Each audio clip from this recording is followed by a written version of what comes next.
This is your home for the Trojans. Girard Sports Live. Snap and leans forward, and that's touchdown number 4 for Scott Moore. Girard Sports Live is presented by Crawcan, your community technology partner. Learn more at ckt.net. Looks, throw over to Adolph, quickly down inside, wrap around Boatman, found herself in the right place, foul, and the bucket! He'll try a 3 and hits.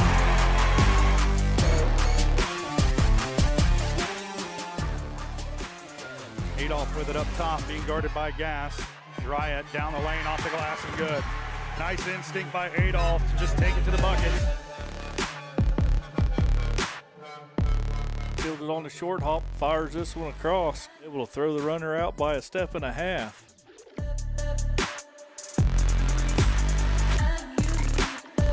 Pitch to the outside to Ashbacher. Gets a good block on the outside, and he's in for the touchdown.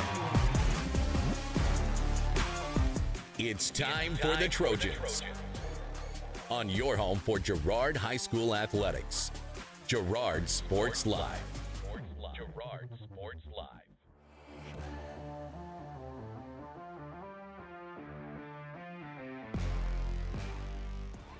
Good evening, everybody, and welcome out here to Girard, Kansas, and Frank Jameson Field. I'm Daryl McLeod, joined alongside by Jess Murphy. And Jess, oh, does it feel good to be back here on the air on Girard Sports Live. I'm so excited for another week of football. The Girard Trojans slammed Burlington last week. They played a great game. They looked great, according to Jess. I was unable to be there. I saw the start of the stream, was making sure it was going live, but I was busy. I had Yell Like Hell at Pitt State Homecoming. I came in second place for Homecoming King in that crown, but don't worry, we don't settle for second. I'll be back to win that crown next year. Not important for now. What is important is that this show and all of it is presented by Crawcan, your community technology partner. Don't get bit by slow speeds and high prices. Get gigabit fastest internet in Southeast Kansas with Crawcan. To learn more, go to ruralfiber.org or see everything Crawcan has to offer at ckt.net. A little bit of a late start here today, and that is because we were having some internet issues, not on the school at all, on our own devices. But other than that, we are ready to go. We're ready for some great football. The Girard Trojans facing off against the Prairie View Buffaloes, who drove all the way south on Highway 69 today to face off against your Trojans, and it should be a good matchup. If I remember correctly, the Buffaloes kind of brought it to us last year. They really played a great game, and they've got some guys on this team who are returning from that team last year. The one I can think of mainly is Parker Schwarz. He was dominant and coming back for his senior season. I wouldn't expect anything else. We'll get to all that and more, though, right after this quick break. When we come back, we'll have the pregame show here on Girard Sports Live.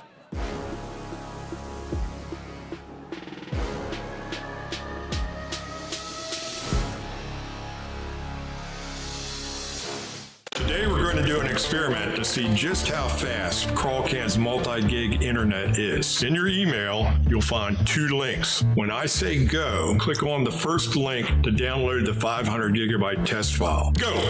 Okay, now when I say go, click on the second link in your email to upload the file. Go!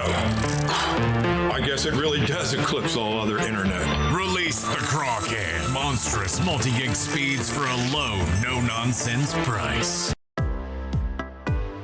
Community National Bank and Trust has been serving the area for more than 30 years, with a strong commitment to the highest quality leadership and banking services. Missing that human touch with your bank? Come talk to a real person at Community National Bank and Trust. We're your local bank that's small enough to know you, yet big enough to offer the best products. Community National Bank and Trust. Federally insured, locally awesome. Member FDIC.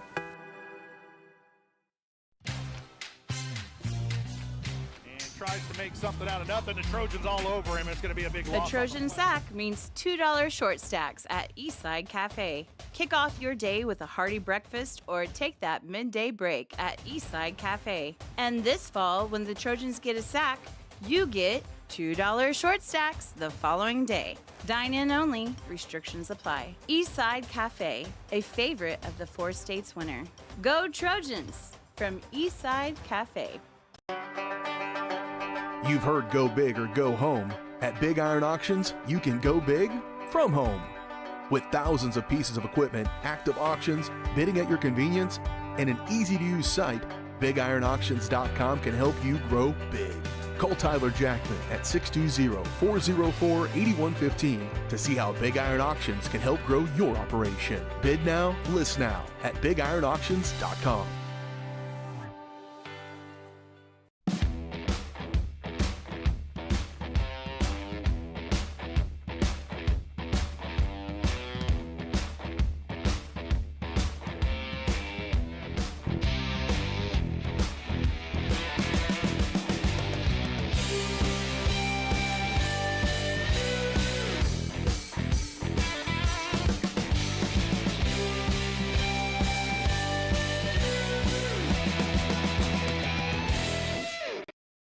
It's a bird. It's a plane. It's Chicken Annie's Gerard. When you're facing a chicken emergency, there's only one hero. Catering and carry out from Chicken Annie's Gerard. When an onion ring craving is too much to bear, when the family's coming over and you weren't aware, it's Chicken Annie's Gerard to the rescue. When there's 20, 30, 100 to feed, you need Chicken Annie's Gerard indeed. A heroic value, superb flavor. When there's a chicken emergency, there's only one hero.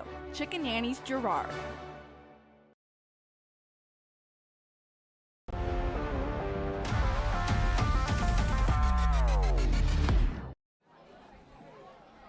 Welcome back, everybody, here to Girard Sports Live, presented by Crawcan. And now we'll move into the Community National Bank and Trust pregame show, of course, brought to you by Community National Bank and Trust, serving the area for over 30 years. Stop in soon to pick up your very own Girard Trojan instant issue mascot debit card.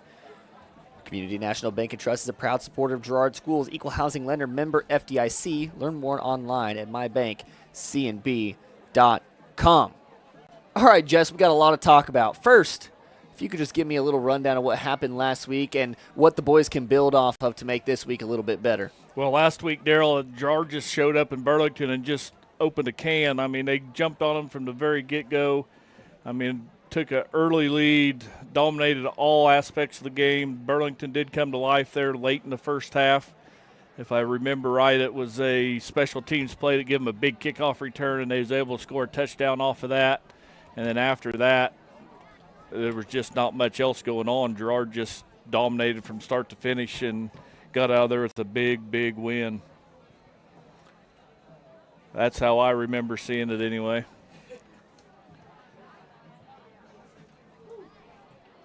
All right, sorry about that, Jess. I'm running around here. We got cords everywhere, man. It is one show, I tell you what. But it's all about getting this live to you guys. You know what? We do whatever it takes. Oh, man, of course that charger doesn't work. Anywho, so, you know, like you said, Burlington kind of, I was kind of surprised to see that final score, to be honest with you, Jess. I thought Burlington was going to put up a better fight, but I think you said it best. Our boys just looked real good, and I feel like now they're starting to get over that hump. You know, you want them. You always say, like, week 4, that's when the districts start. That's when you got to start building. You got to start that climb. And I think now they're starting to get there where they're looking more like a playoff team more and more every single day. And I think that is going to be crucial moving on. Take a look at some of the area matchups. St. Mary's Colgan facing off tonight against Erie High School.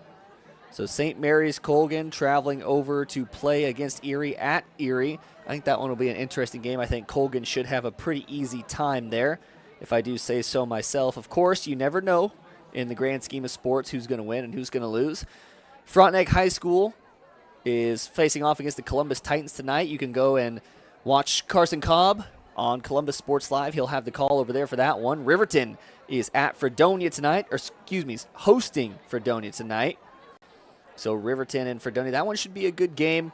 I'd be interested to see who wins that one because Fredonia not a normal team that you hear from around here. You know, Girard never really gets a chance to see them at any point in time, so it'd be interesting to see how the Yellow Jackets do. And then finally, Baxter Springs facing off against the Neoda Shea Blue Comets for their game this week. Should be a win, I would imagine, for Baxter Springs. But, of course, like I said, Fredonia and Neoda Shea, those are schools we don't really see too often. So be interested to see how that final score looks. That look at the matchups from around the area is brought to you by Diskins Auto and Towing, 120 East Forest Avenue in downtown Girard. Diskins offers 24-hour towing and can repair all makes and models. To learn more, contact Diskins Auto and Towing at 620-724-8255. 8100. We'll take another quick break. We'll be right back on Girard Sports Live.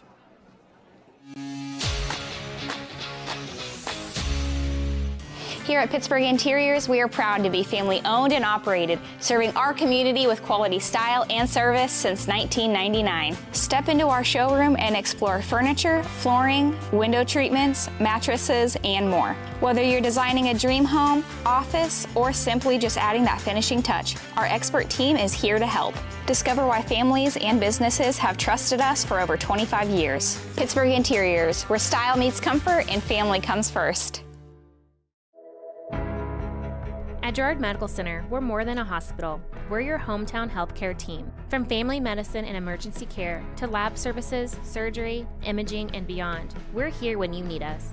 Compassionate care close to home. To learn more about our high-quality care and everything that we have to offer, visit GirardMedicalCenter.com. A proud supporter of the Girard Trojans and your hometown team for health and healing. Rooted in rural, focused on you. You've enjoyed life. Over the years, your community has become your passion, something you hope future generations get to experience, just as you have. That's why the Girard Area Community Foundation has worked hard to help fulfill charitable goals and inspire generosity, meeting the needs of the communities they serve. Creating a legacy fund with GACF ensures what you leave behind is an effective and lasting improvement in the community you love so dearly. Make plans to visit GirardAreaFoundation.com, preserving traditions for those who follow. Whether you're trying to make the most of the next harvest, navigating a changing business landscape, or planning for the next chapter in your life, the professionals at Prime Accounting Solutions are here to help. With 10 locations, Prime Accounting offers convenient, friendly accounting and tax services at a fair price. Payroll, bookkeeping, business planning, personal tax filing, and more. And now Prime is the place to go for insurance. Trojan fans can find us at 408B North Grand in Pittsburgh or call 620-232-7305. To find a location near you, go to primeaccounting.net.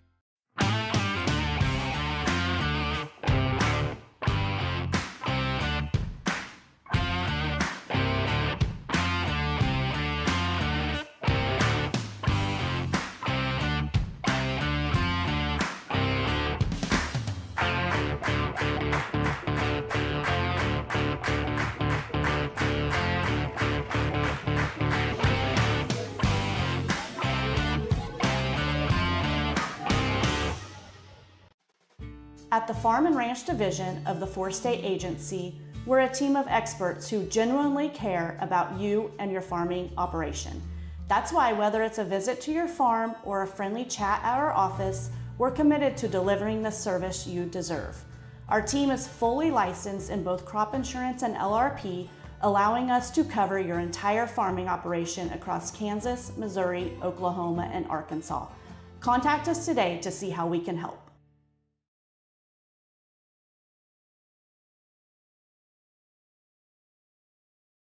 Prairie Mission Retirement Village. People caring about people in the loving spirit of Christ. Spacious apartments made to feel like home. And a loving, caring, experienced staff.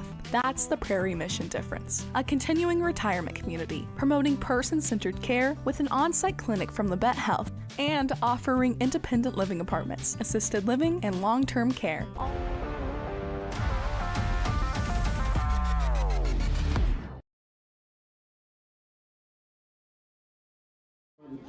Welcome back, everybody. We'll now hand it over to BJ Pruitt for homecoming. It is our pleasure at this time to present the Queen candidates from the senior class. Please welcome our first candidate, Ms. Megan Bennett.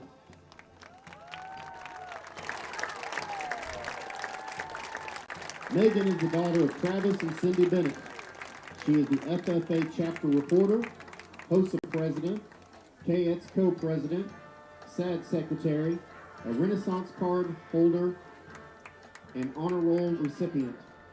She is also a member of FCCLA, NHS, and Math Club, and participates in cheer, track and field, and volleyball. Additional honors include All-American in cheer. Megan's driver this evening is senior Landon Yockey, son of Adam and Christy Yockey.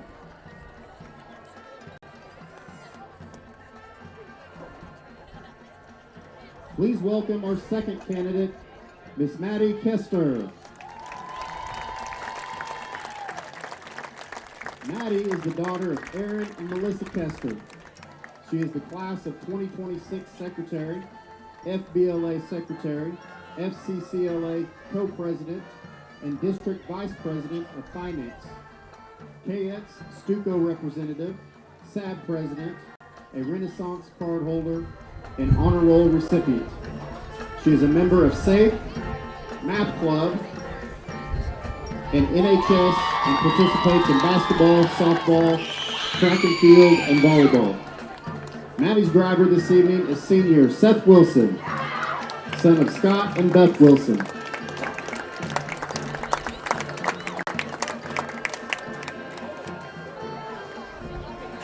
Please welcome our third candidate, Miss Madison Cranston.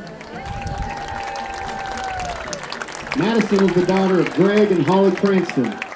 She is the FBLA president, FFA secretary, KX co-president, SAD vice president, SAFE vice president, a Renaissance card holder, and honor roll recipient. She is a member of HOSA, Math Club, NHS, and the Trojan Tribune. She is also a two-time top 10 FBLA National Leadership Conference placer. Madison's driver this evening is Mason Adolph, son of Rob and Kelly Adolph.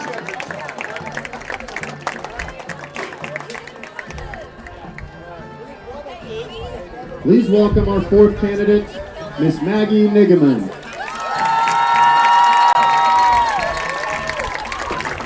Maggie is the daughter of Ben and Ashley Nigaman. She is the class of 2026 Girls Stuco representative, FCCLA co-president, and FCCLA district vice president of national programs. KX secretary, a Renaissance card holder, and honor roll recipient. She is a member of FFA, NHS, SAD, and SAFE, and participates in dance and track and field. Maggie's driver this evening is Genaro Garcia, son of Marcos and Tamara Garcia.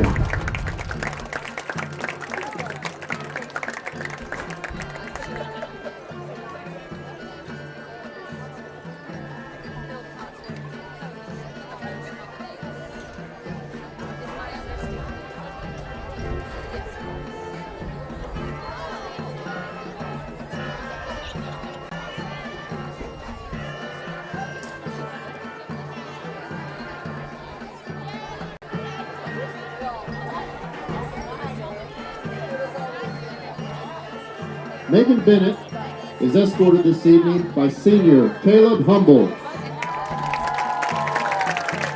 son of Nick and Jesselyn Humble.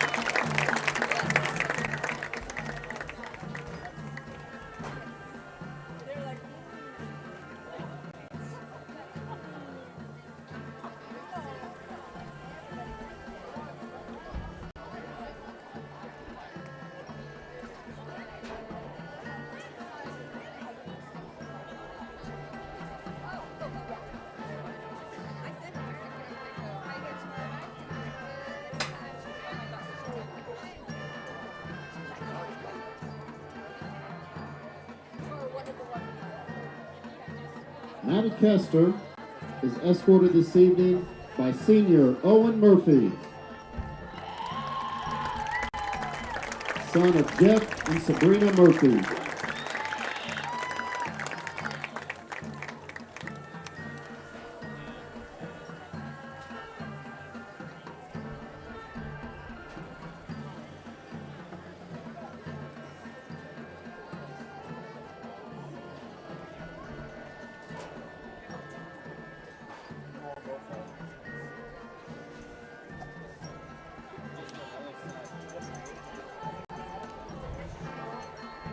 Madison Cranston is escorted this evening by senior Gannon Clark,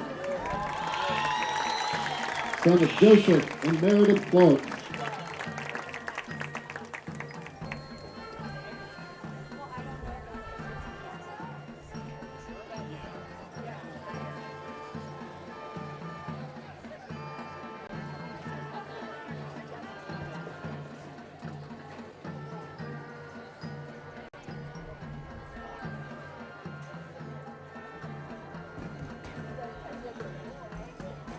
Maggie Nigeman is escorted this evening by senior Aiden Ashbacher,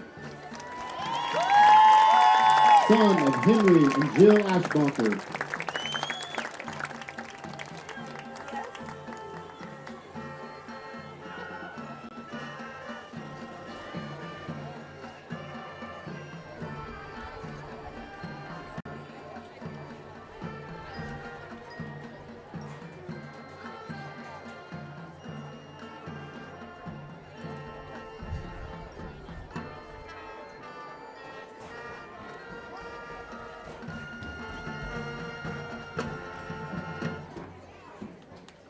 And now for the big moment.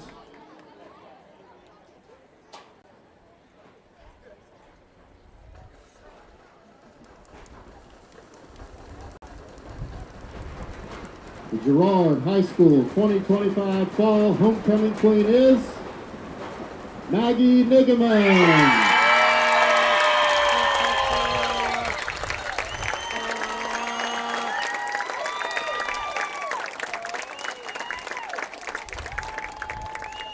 The Queen will now receive flowers, an autographed football, and her crown.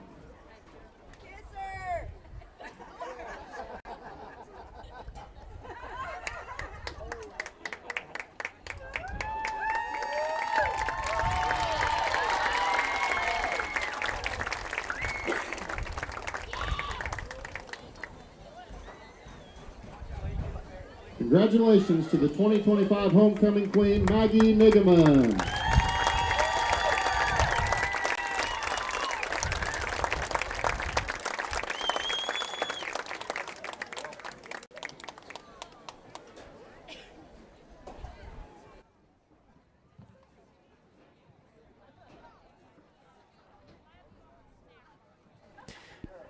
Well, thank you very much to BJ Pruitt, and congratulations to Maggie Nigeman on winning the Homecoming Queen, the Queen of Girard this year. Shout out to her. All right, we'll take another quick break. When we come back, we'll resume our Community National Bank and Trust pregame show.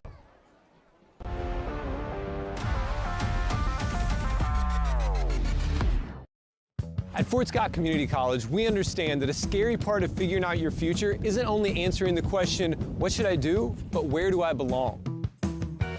Maybe you belong here, studying animal science or learning about farm and ranch management. Maybe you belong here as part of Hounds Hoops on the hardwood. I don't know where you've been or where you're headed, but I know we're saving a spot for you because you belong at Fort Scott Community College. More than just your neighborhood pharmacy, Mathis Drug is your hometown partner in health. With pharmacist Bria Scheibe and an experienced, highly trained staff, Mathis Drug is ready to serve you. And now, Mathis Drug offers comprehensive compounding, which is one of the few pharmacies in Southeast Kansas with this convenient on-site service. From medications to expert advice, call 620-261-9779. Mathis Drug Store, where community and care come together.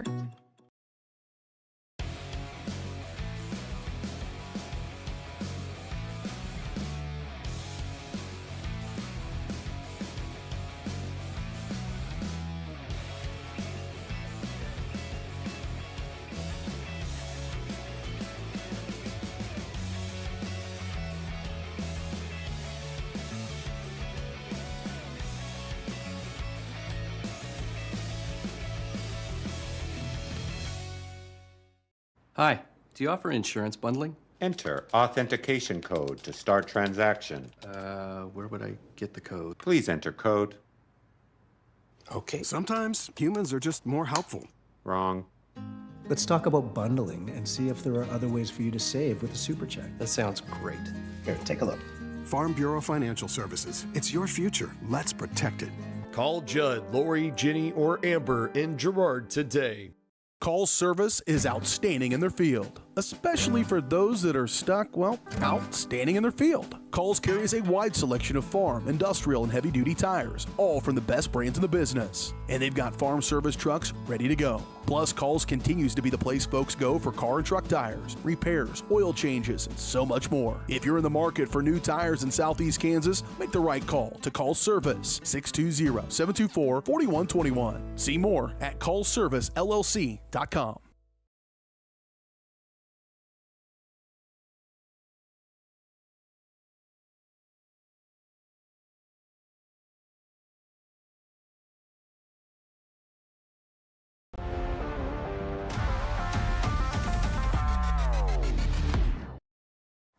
Welcome back, everybody, to the Community National Bank and Trust pregame show. The boys about to walk out on the field. Prairie View going to take the field first, it looks like here. But, Jess, we got some very important things to talk about. What do the Girard Trojans need to do to take down the Prairie View Buffaloes tonight and end the losing streak they've had up north against this opponent? Well, Daryl, I'm just going to tell you right now, this Prairie View Buffalo team is very, very physical. They've got a couple dudes, studs, whatever you want to call them. They have pretty much taken care of everybody they've played so far this year. But these Girard Trojan boys, you touched on it on the open, Daryl. They're kind of game 7 here. They're feeling it out. They've kind of figured out maybe what they want to do. But to be able to beat this Prairie View team, there cannot be any turnovers. There can't be anything go negatively against their way. I mean, they're just going to have to, from the start, even the coin flip's going to be important for this game. And it's just, man, it's homecoming night, and you got to get all those emotions, this pregame stuff. The boys are just now getting into the locker room. And, yeah, it's time when they step out on this field to take care of business. That's what everyone always talks about. It seems to always be the key to the game whenever homecoming rolls around. Don't let the distractions invade the game. You still want to focus on the football game at hand because it is true. I mean, you mentioned it. There's an extended halftime. This pregame is extended. The boys don't get back in the locker room for a time. You're missing some of your senior leaders in the locker room when you're giving that pregame speech. So it's important to adjust as a team and be ready for the game at hand because at the end of the day, you're out here for the game, not for homecoming. Well, those keys to the game are, of course, brought to you by Evans Motors. Get the keys to your next ride with a stop at Evans Motors. Nate and Eddie have decades of experience getting folks into the right car, truck, van, or SUV that's right for them and their family. Stop by and see them at the intersection of Highway 69 and 400 just south of Pittsburgh, or see their full selection online at evansmotors.net. I think instead of going to a break right now, we'll go over to the starting lineups, especially as the boys are about to take the field. So first, for your visiting Prairie View Buffaloes, the offensive starters, number 2, Jay Muse. He's a 6', 160-pound running back. He's also a senior. A 5'11", 160-pound quarterback, number 3, Wyatt Atterbury. He's a senior as well. A 6'1", 180-pound senior playing wide receiver, number 15, Will Caldwell. A 6'1", 220-pound running back, senior, number 17, Parker Schwarz. Keep an eye on him in this game. Stud. He has run all over the Trojans in past years. I remember him doing it as a freshman, sophomore, and junior, so let's see how he does today. Daryl, he has over 6,000 yards of rushing in his career. It's not just Gerard he's ran all over. I mean, he's ran all over the eastern part of the state. He's run all over Kansas. Next one is a 5'9", 170-pound senior, number 27, Ethan Gray. A 5'11", 230-pound fullback, senior, number 35, Joshua Goodwin. Now to the boys on the offensive line, a 5'11", 180-pound freshman, offensive lineman, number 55, Bowden Hughes. Number 56, a senior, 6', 235-pound offensive lineman, Johnny Collin. A junior offensive lineman, 6'1", 190 pounds, Nolan Boyd. That's number 59. Number 75, a sophomore, 5'11", 200-pound offensive lineman, Parker Stifter. And Brody Wilcox, number 77, a junior, 6', 245-pound offensive lineman. We'll go over to the offensive starters for the Girard Trojans. Excuse me, the defensive starters. Let's do those for the Girard Trojans. So looking at them, a 5'10", 149-pound receiver and defensive back, junior Trent Onyebeni. A 6'3", 205-pound tight end and defensive lineman, senior Gannon Clark. A 6', 176-pound running back and defensive lineman, senior Lamont Love. A 5'8", 150-pound running back and defensive back, junior Corvin Bowen. Your man as the sheriff, a 6'3", 195-pound quarterback, junior Ben Cullen. A 5'11", 168-pound senior running back, Aiden Ashbacher. 6', 154-pound junior, Gavin Huber. And then the boys in the trenches, 5'10", 210-pound offensive lineman, senior Owen Murphy. 5'11", 216-pound offensive lineman, junior Blake Brocob. 5'8", 204-pound O-lineman, Nathan Pope. A 6'1", 192-pound offensive lineman, Liam Leedstrom. And rounding off that starting 11, Caleb Humble, a 5'9", 245-pound senior offensive lineman. They're doing the kick. And while they're doing it, we'll go ahead and take a quick break, try and get this last one in, and we'll be back for the opening kickoff on Girard Sports Live.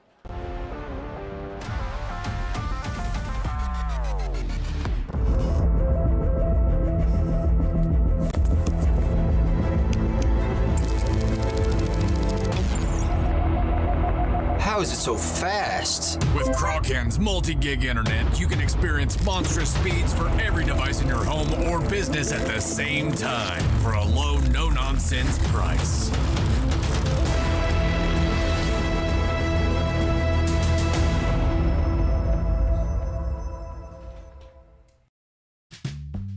Selling equipment can be a hassle, whether you're needing to replace an old tractor or you're finally getting to retire. The time and energy needed to clean, prep, promote, and sell seems daunting. That's why you need Tyler Jackman and Big Iron Auctions. From one piece to the whole farm, Big Iron Auctions can deliver your items to more than 750,000 registered bidders. Call Tyler Jackman at 620-404-8115 or learn more at BigIronAuctions.com.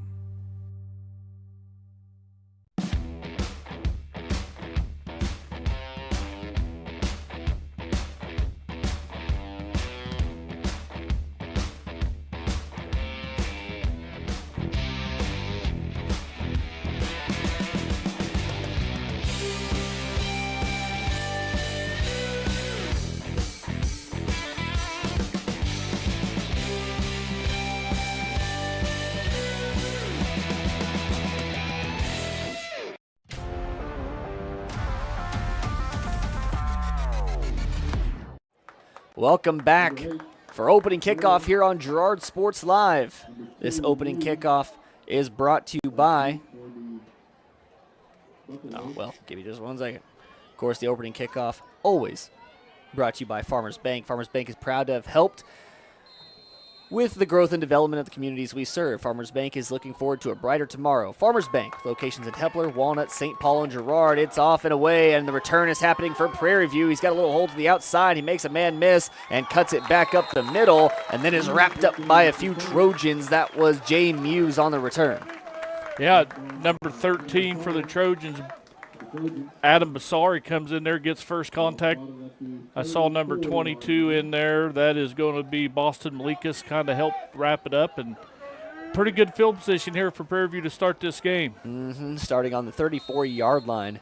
Trojans going to come out in their normal 4-man front, which is a change from previous years, and I think that is due to the reason that stopping the run game was getting to be extensively hard for that 3-man front. It's almost, I mean, there's too many heavy running teams in Kansas to do that. Here comes the man we talked about, Parker Schwarz, bruising up the middle. And I tell you, Jess, it's scary to see that because that looked like a bad gain for him from what I've seen. That was a bad gain for him, and he still got 4 yards. Yeah, they started him back about 6 yards behind the line of scrimmage and just give him the old toss and let him start downhill. That was a win for the Trojans. If we can hold him to 3 or 4 yards of play, that'll help. And that's scary to say. Because if he can get 3 or 4 yards of play, he's managing the chains pretty well by himself. Back under center they go. This time they'll go straight ahead.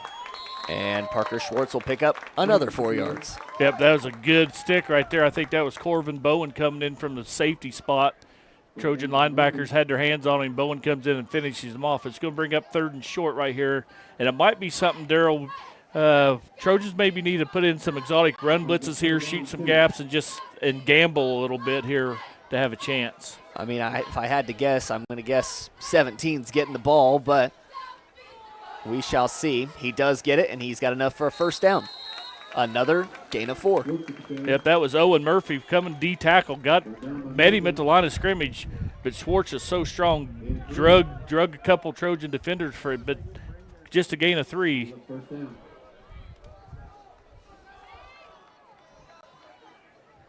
Once again, they go back under center. Someone to note there, number 35, Joshua Goodwin. He is just standing right behind that right tackle. He's going to get the ball right here, and he's just going to lower the shoulder. This is a little bowling ball out there. Ball does pop free at the end, but he lands back on it. He's got a nice gain of 8. Yep, there's a little counter trap. They pulled the guard, faked a toss, and ran a little misdirection. And Goodwin's he's a horse himself. Yeah. He's a big boy. And force met force when him and Brokaw met one another. But there again, 8-yard gain for Prairie View. I mean, he is a 5'11", 230-pound running back, essentially, for the Buffaloes. Just a mean target. They're going to go over the middle. They got the seam pass completed. Carter Browning on the way. And he'll be drugged down by Newton and Bowen, but still a good gain. And that's the chance you take. We talked about Trojans may have to gamble and put 10 or 11 in the box to try to slow this run down. And they faked a little play-action fake and hit him tight end down the seam. And big gain there for Prairie View. So Prairie View is on the march here. Lining up under center once again. Toss out to Schwarz. He is going to have some room. He's going to step in over a man, high step it all the way down to about the 7-yard line. And just a good run. The Prairie View offensive line did a good job to seal that corner right there, but Schwarz following his blocker and just, man, he's a dude. He is a dude out there. Been fun watching him the last couple years for sure. Yeah, fun watching, but also hate watching, I got to tell you. I agree. Because normally when he does, he rushes for over 100 yards. They fake one way and go the other. Parker Schwarz bounces off the first man, bounces off the next man, and gets tackled down after a gain of about 4. I'd say he's very consistent with 4 yards a carry. Yeah, Junior Love had him right there. Junior Love did a great job of reading that trap, shed his blocker, and met Schwarz in the hole. But Schwarz just falling forward and able to gain positive yards. This drive just now creeping over 3 minutes. Atterbury will go back under center. And they're going to try straight up the middle, but stonewall defense for the Trojans. They hold him up at the 1. Yep, and there's that run blitz we talked about. They sent 4 guys to the right gap right there and stopped him short, but it's still third and goal from about the 1.5, Darryl. He's got 2 more chances. He's got 2 more chances, and I'd say I'd be giving him 2 more chances.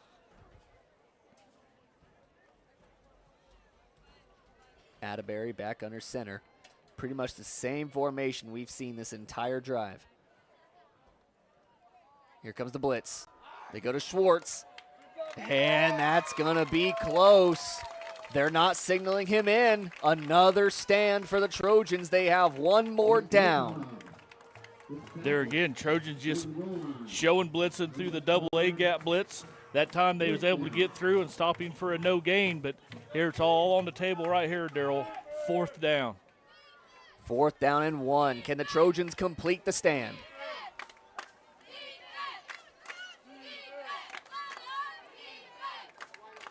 Back under center. Here comes the blitz. Toss out to Schwarz. And he's going to be standing in the end zone, and he stares down Bowen at the end. Yeah, that time they just went a little wider. Trojans showed that double A gap blitz, and if he would have went through the A gap, Darryl, I probably could have stopped him, but Prairie View, good job of adjusting, going a little bit wider, and it was contested. I mean, he had to drag a couple Trojans in the end zone, but Schwarz was able to do it. They smartly went outside for that one. So now for the point after. You don't see this very often, Jess. That's going to be number 54, Carlos Cervantes, a sophomore offensive lineman. Left-footed. This just looks all types of wrong. But he blasted the kick. It was just wide right. Kicked it a long way. Long way. So a 4-minute and 43-second drive is over. And the Buffaloes go up 6-0. We'll take a quick break. When we come back, it'll be Trojans to take over on Girard Sports Live.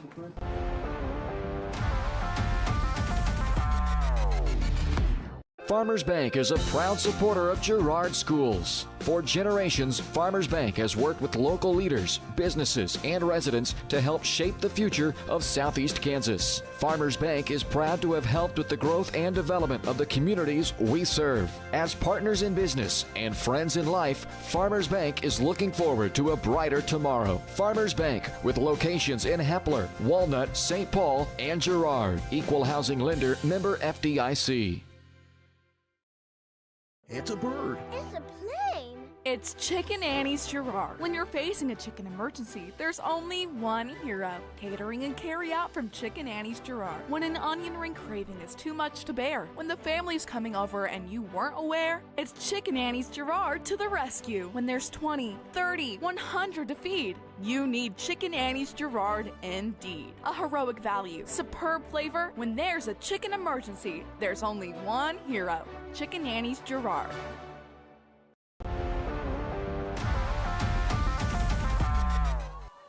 Welcome right back into the action. Cervantes kicks it deep. Love will field it. He'll fake the handoff, and he'll have it still. No one's, oh, never, I'm losing it. Oh, my goodness. Bowen's got the ball running down the sideline. Corvin Bowen, he's going to go the distance. A 75-yard kickoff return for Corvin Bowen after the trickery. I thought Love had the ball. I thought Ashbacher had the ball. I thought everyone had the ball. Bowen with a touchdown for the Trojans. What a great play. Oh, my goodness. And we've seen some of that earlier this year. Yeah, the Trojans, man, that's just a good kick return, double reverse, whatever they call it. Ties the game up fast. And that's how you do it right there. That one kind of been in the works for a couple of weeks. We've seen it, but it hasn't really exploded like that every single time. And man, oh man, we see the fireworks strike tonight. And once again, Corvin Bowen, lightning in a bottle, sends it home and ties it all up at 6 in a matter of seconds.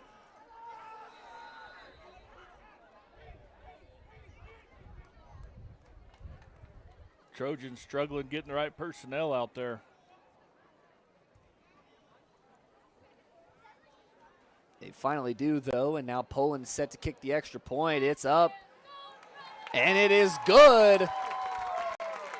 A quick answer for the Trojans, and they now lead by 1 on homecoming. We'll be back right after this.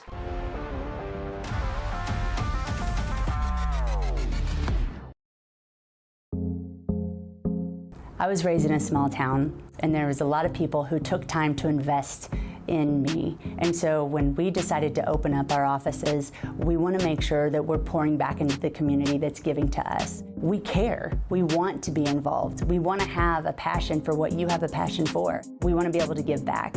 And that's the foundation. That's why we're more than just insurance.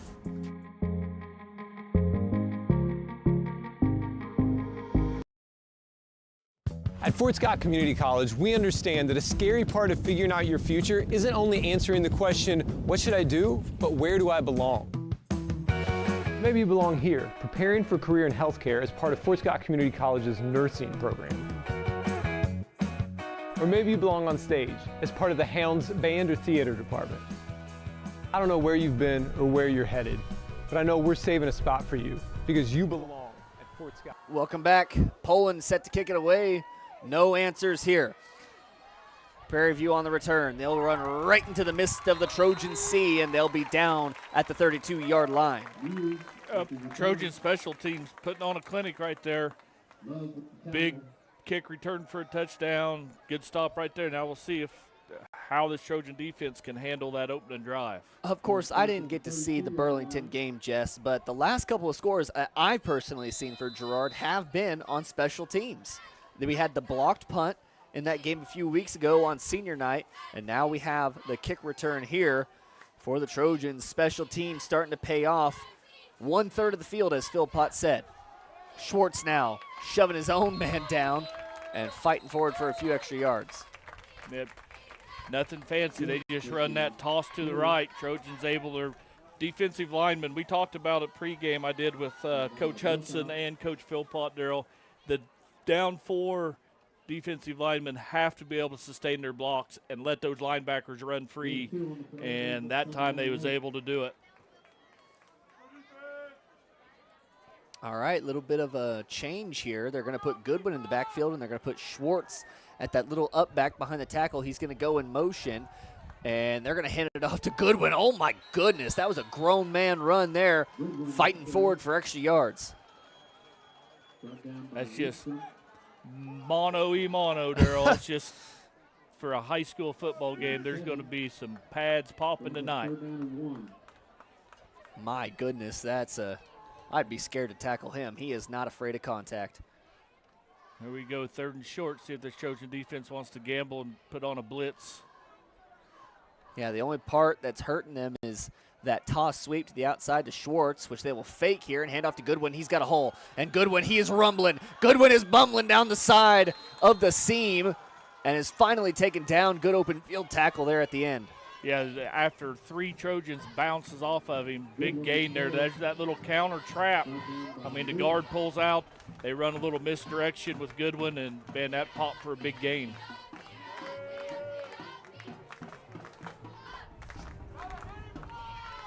So here we go now, 1st down and 10 from the 46-yard line. They'll fake the handoff. Atterbury will keep it. Atterbury slips through the first one and goes down at about the 40-yard line. Yep. Junior Love with the tackle on that one. I bet that's a relief trying to tackle the speedster Atterbury instead of one of the big workhorses in Schwarz or Goodwin. Feels a lot nicer wrapping him up than it does those 2 giants back there. You got thunder and lightning in that backfield, and then you got Atterbury as well to bring the rain. And single back once again. Schwarz blows through the hole. That's lightning, I tell you what. Just a fast, strong individual, and he has the 1st down for the Buffaloes. Yep, tackle there by Bowen and Ashbacher, but not before he gets the 1st down, and he hit that hole. I tell you what, he's at full speed in 3 steps right there, Darryl. He hit that hole hard. I'd like to see what his 40 time is. I just wouldn't want to be at the end of it. Nope, not at all. Trojans flip fields on their defense. Toss sweep to Schwarz. Oh, he's going to have a way to run. Schwarz down the sideline. Who can beat him? He runs over Bowen and is in the end zone for a Buffalo touchdown. Yeah, they sealed that left side off right there, and Bowen took the brunt end of that blow at the goal line right there. Gets up a little slow, but Prairie View touchdown. So now they'll be on for the point after. It'll be Cervantes again. Actually, we'll see if they go for 2 here. Looks like they're talking about it. And honestly, the way he's been running the football and the way they've had a couple of guys running the football, I don't blame them. However, do remember, Trojans were able to hold them up for 3 plays on the goal line last time. They fake it. Atterbury keeps. Atterbury has no one. It's going to be a race for the pylon. And he will have it. The 2-point attempt is good. That makes it 14-7. Take a look back at that scoring play. I mean, it was just free running. Once he got that edge, it was free running all the way to the end zone, Jess. 14-7 our score. It's been an explosive game. We'll be right back on Girard Sports Live.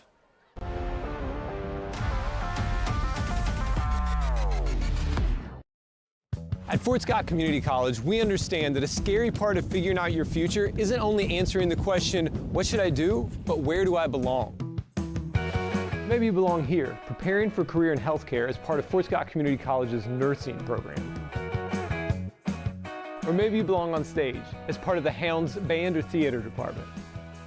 I don't know where you've been or where you're headed, but I know we're saving a spot for you because you belong at Fort Scott Community College.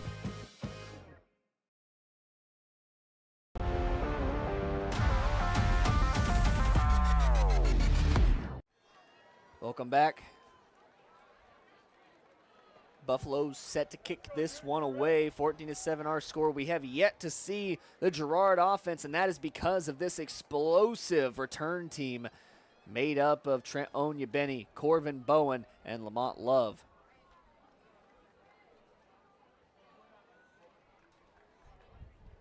We'll see if the trickery is going to work out again, or if they even try it this time. Usually something like that works once. You can only get away with it once.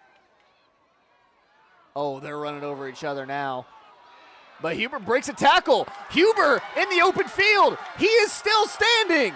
Oh my goodness, what a return from disaster to pay dirt. All the way up to the 45 goes Huber.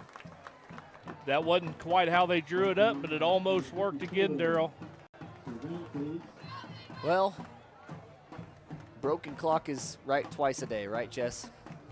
It sure is. So now with just over 4 minutes to go, the Girard offense will finally take the field. Ben Colin will see his first action on the green turf of Frank Jameson. It'll be Love in the backfield with Corvin Bowen and Aiden Ashbacher as the wingbacks. Trent Onyebeni on the near side, Gannon Clark on the far. Handoff goes to Love up the middle, and he is met by Goodwin. Yeah, Goodwin not only is a hard-running fullback, he plays defense very well himself. Yeah, playing that defensive line. That's not an easy job to do, to be running the football and then come back and play defensive line. However, on the other side, Gerard has that in Lamont Love as well. Built a little different. Yeah, you know, I'd like to say Junior is more of the speed type. Colin. Oh, he is met immediately in the backfield by Muse. Yeah, not blocked real well there by the Trojan offensive line. Buffalo blew that up from the snap. Loss 2 brings up 3rd down and 12.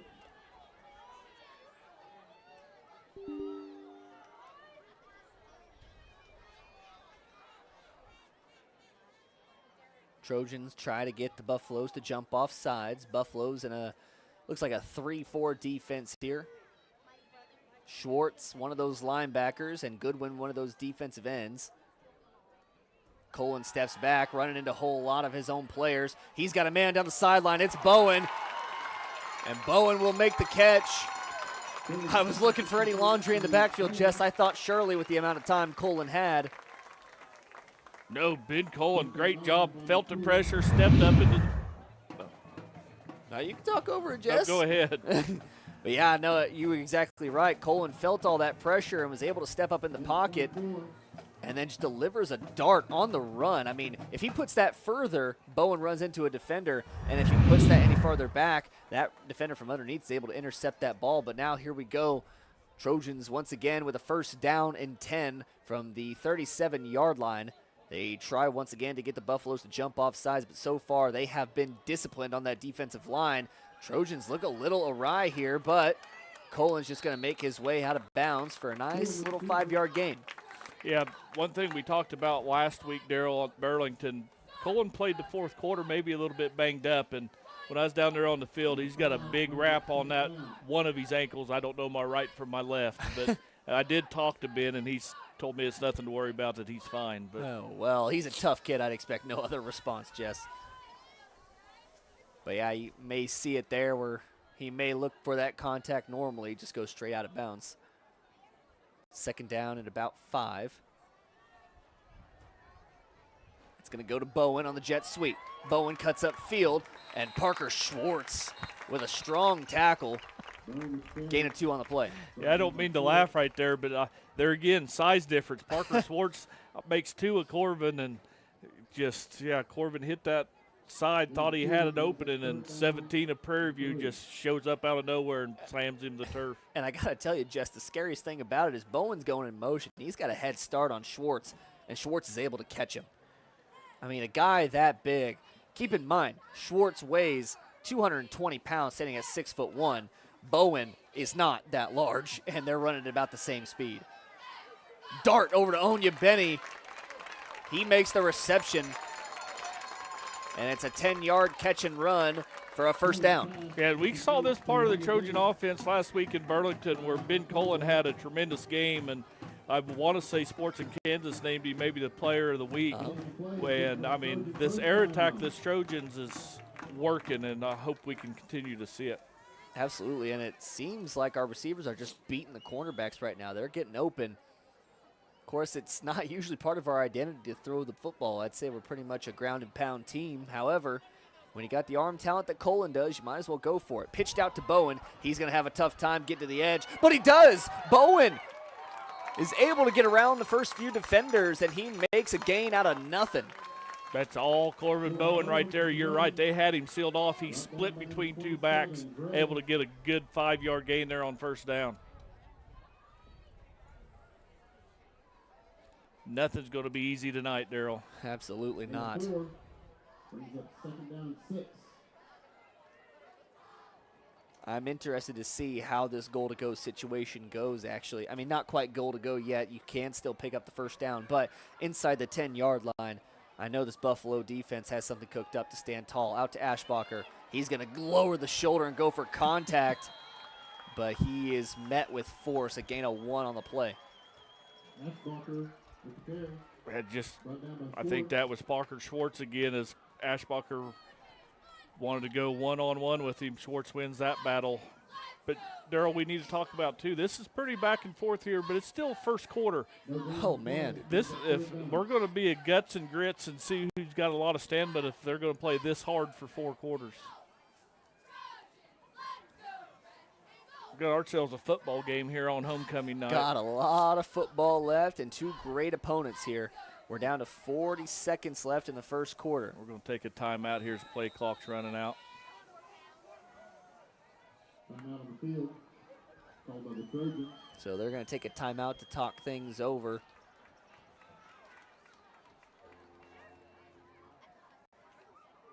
Would like to let you know that this timeout is brought to you by the Southeast Kansas Player Health Alliance and Live Well Crawford County, reminding you to know your limits when gambling and know when the game is playing you.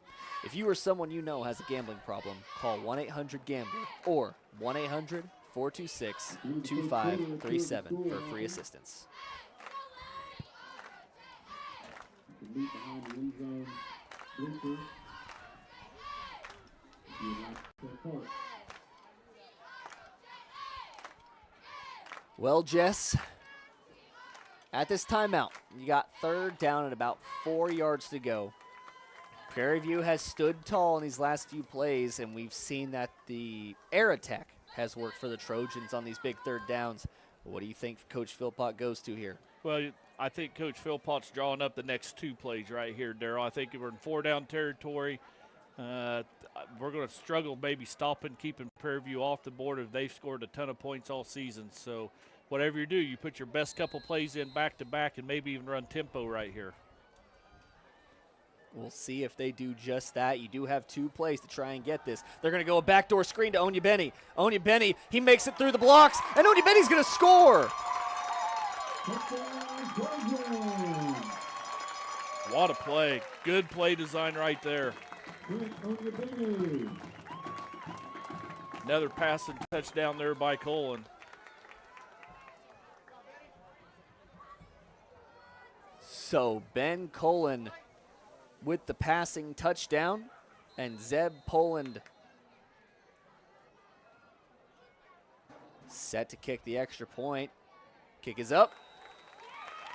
And it's into that Hall of Fame class sitting over there on the bench. 14-14, we're all tied up with just 27 seconds to go here in the first quarter. We'll be right back after this short message.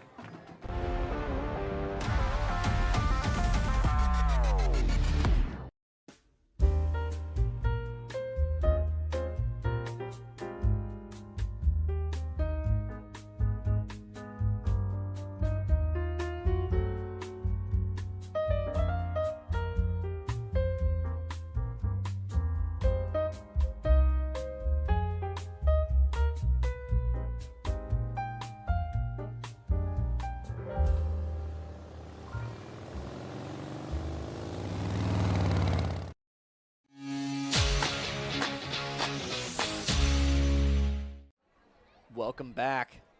14-14. I got to tell you, Jess, Prairie View is one of the better teams on the eastern side of Kansas right now, and Girard is holding up with them well. Oh, I 100%. This Trojan team, we talked about in the open, they're starting to feel it right here. If they can put a few things and have a clean game, they're going to give Prairie View all they want. Yeah, we're going to have a false start, it looks like. But they call it both ways. I was going to say it last time, Darryl. Prairie View absolutely false started down here.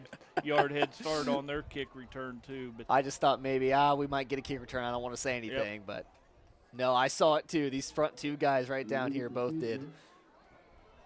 Nah, well, it'll move us back a little bit, but Poland's got a big leg, so hopefully he'll be fine. Trojan special teams need to stay in their lane right here and just make a sure tackle and try to make Prairie View go, 70, 80 yards, not 30 or 40. Yeah, Prairie View's consistently brought it out to about the 35, so we'll see with this added field position if they can do any better.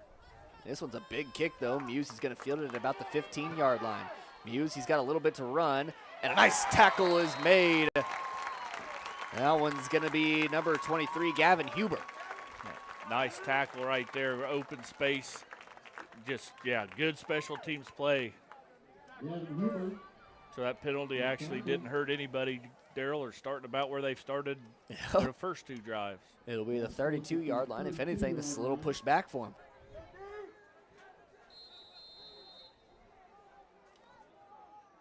Well, I'm going to assume it's going to be a lot of 17 on this drive as the Buffaloes take over. First down and 10 from the 32-yard line.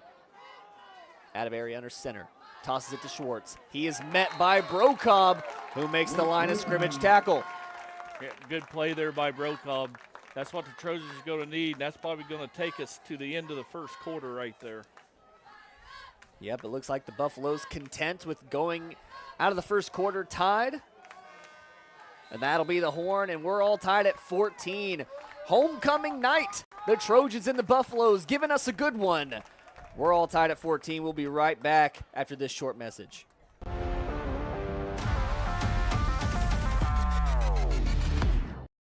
Farmers Bank is a proud supporter of Girard Schools. For generations, Farmers Bank has worked with local leaders, businesses, and residents to help shape the future of Southeast Kansas. Farmers Bank is proud to have helped with the growth and development of the communities we serve. As partners in business and friends in life, Farmers Bank is looking forward to a brighter tomorrow. Farmers Bank, with locations in Hepler, Walnut, St. Paul, and Girard. Equal housing lender, member FDIC. At Fort Scott Community College, we understand that a scary part of figuring out your future isn't only answering the question, what should I do, but where do I belong? Maybe you belong here, preparing for a career in healthcare as part of Fort Scott Community College's nursing program. Or maybe you belong on stage as part of the Hounds band or theater department. I don't know where you've been or where you're headed, but I know we're saving a spot for you because you belong at Fort Scott Community College.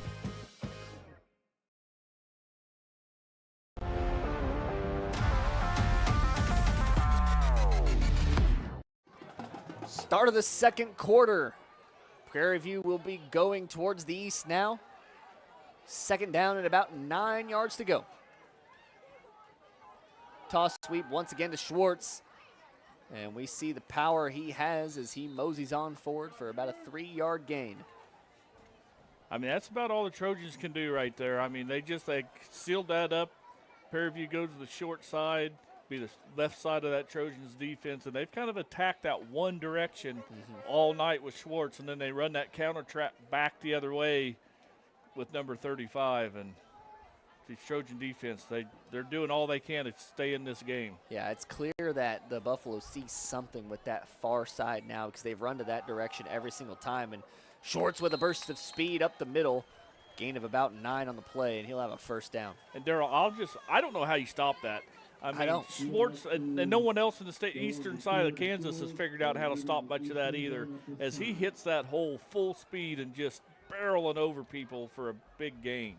I mean, it's not even a lack of having people in the right spot because we got people there. He just taking care of them. Trojans showing blitz. Atterbury drops back. He's got a man. Oh, my gosh, did he catch that? Nope, they're going to call it incomplete, hit the ground. Woo. Adrian Newton in perfect position right there, tips the ball. Number 2 for the Prairie View, Atterbury, he was right there, almost caught the ball, and he still thinks he caught it. Yeah, I don't blame him. That was close, Jess. It bobbled for a second, but it looked like he had it. But the refs said the ball hit the ground. That near side ref was quick to go down there and point. he's tapping the ground, saying the ball hit the ground. So, but Adrian Newton running stride for stride with him, able to get a hand on it. Good coverage there by Newton. Yeah, it was. It looked like he got beat at the start, but he was able to come back and get just that fingertip on it. That adjusted enough and caused the bobble by Muse. Schwarz, they're going to go back to their bread and butter, and here goes Schwarz. It's a foot race down the sideline, and my goodness, no one's going to catch him. Schwarz with the 54-yard touchdown run to put the Buffaloes up 20-14. Yeah, they went to the left side that time, and they had that corner blocked, and Schwarz, no one was catching him. Bring my chair back, Daryl. It must have been bad juju for me to stand up. Well, they'll bring Cervantes back out to kick it through the uprights. He's got wind favoring him this time. He'll be kicking it into the stands that holds a couple of the homecoming classes. It's going to go right to him. That kick is good. Makes it 21-14. We'll take another quick break. A lot of powerful offense out here today on Girard Sports Live.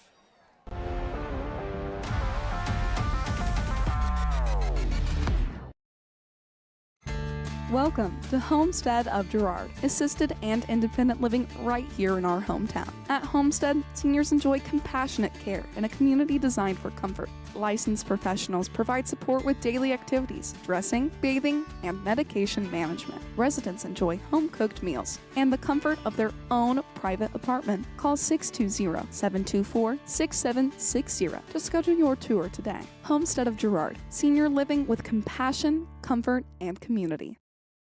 Today we're going to do an experiment to see just how fast Crawlcat's multi-gig internet is. In your email, you'll find 2 links. When I say go, click on the first link to download the 500 gigabyte test file. Go!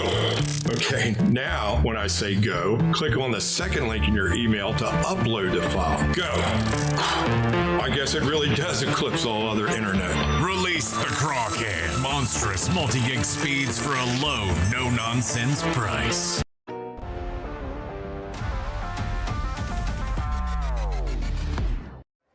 Welcome back. Woo, man, oh man, it's been one heck of a battle. 21-14 our score here in the second quarter. And it looks like the Trojans once again setting up that little trickery up there. They're going to kick it. It's a little bullet. It's going to go straight to Huber. He's going to turn around, fakes one handoff, fakes another handoff. Love's got the ball up the middle, and Love is high-stepping.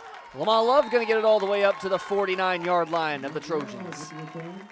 I tell you, Daryl, I love it, but I get a little nervous because there's a lot of ball handling going on back there. We got a Prairie View kid down, slow to get up. Looks like he was able to make it up under his own power. That's Ethan Gray, a senior.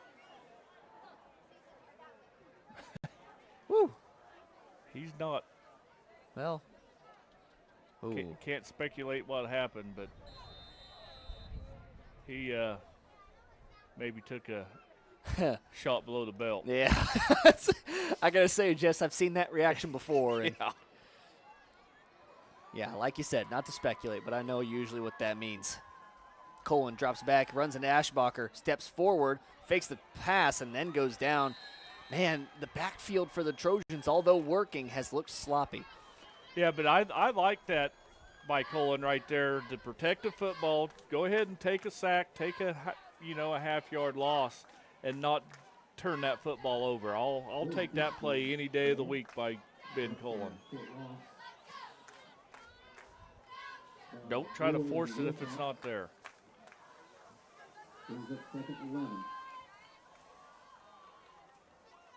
Second down and 11 yards to go.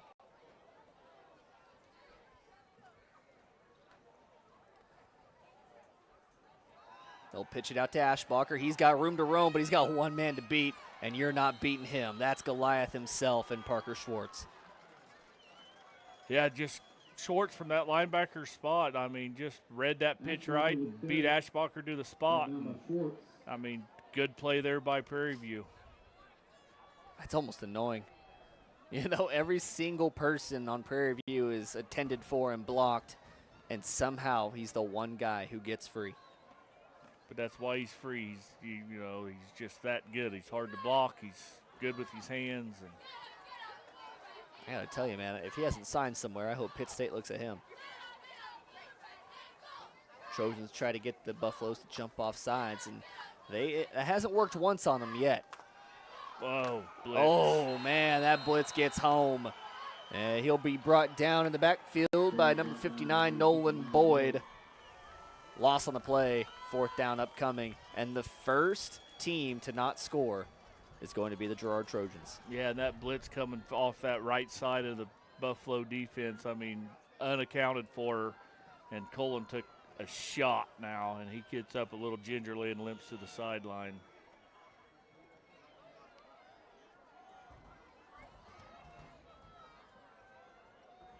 But Poland's got a big leg here. Flip the field here. See if Prairie View make him go the distance. I don't know if I'm mistaken here, but there is no one back deep for Prairie View. How about that? Don't stop it. Hey, that one's going to roll inside the 5. Beautiful job flipping fields there for the Trojans, and the Prairie View Buffalo is going to have a long way to go. However, I'm real interested in the fact that they didn't have anyone back to return that one. I don't know, and it didn't look like they really put on a pressure trying to block it. I don't know if it was just a lack of communication, didn't get the right personnel on the field or what, but we'll see if the Trojan defense can't steady the ship here and slow this high-powered Buffalo offense down.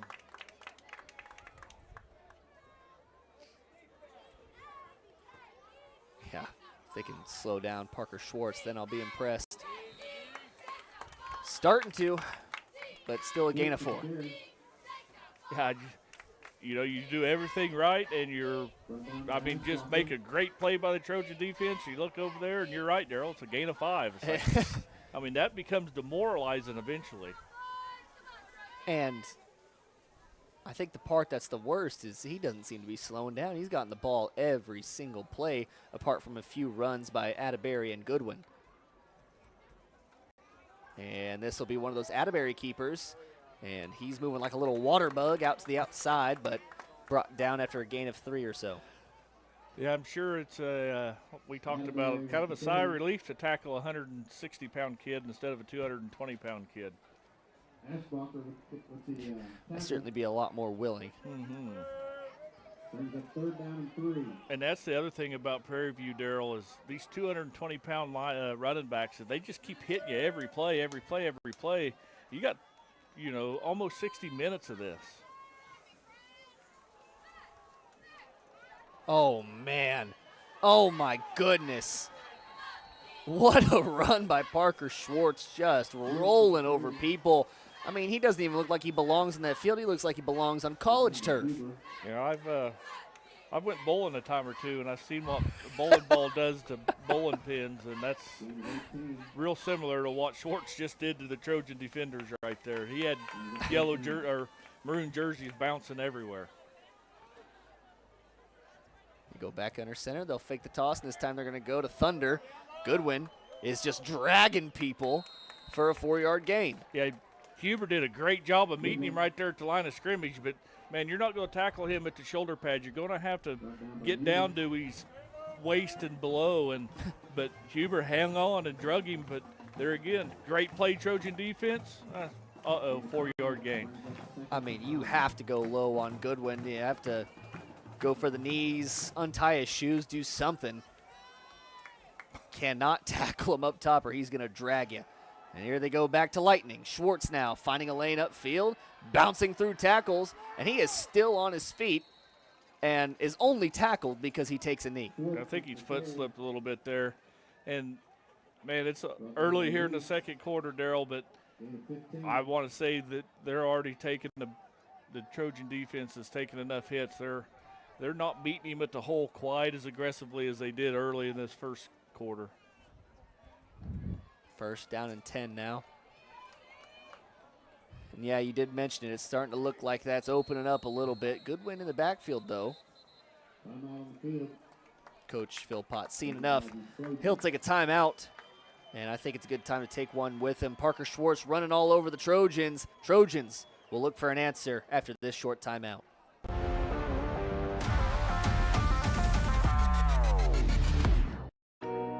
Every day, people are discovering that bigger isn't better, better is better. Big box stores continue to disappoint. You have spoken, and we have been listening. You want a great selection with dependable service at a competitive price. We understand, and that's what we bring to you every day. We know that we have to work hard to earn your business, and we will. Bigger isn't better, better is better at Heidrick's, Fort Scott, and Girard.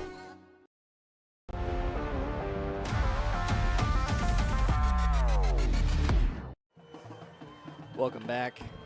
Trojans talking things over in their huddle with just over 6 minutes to go here in this second quarter and 6 minutes to go in the half.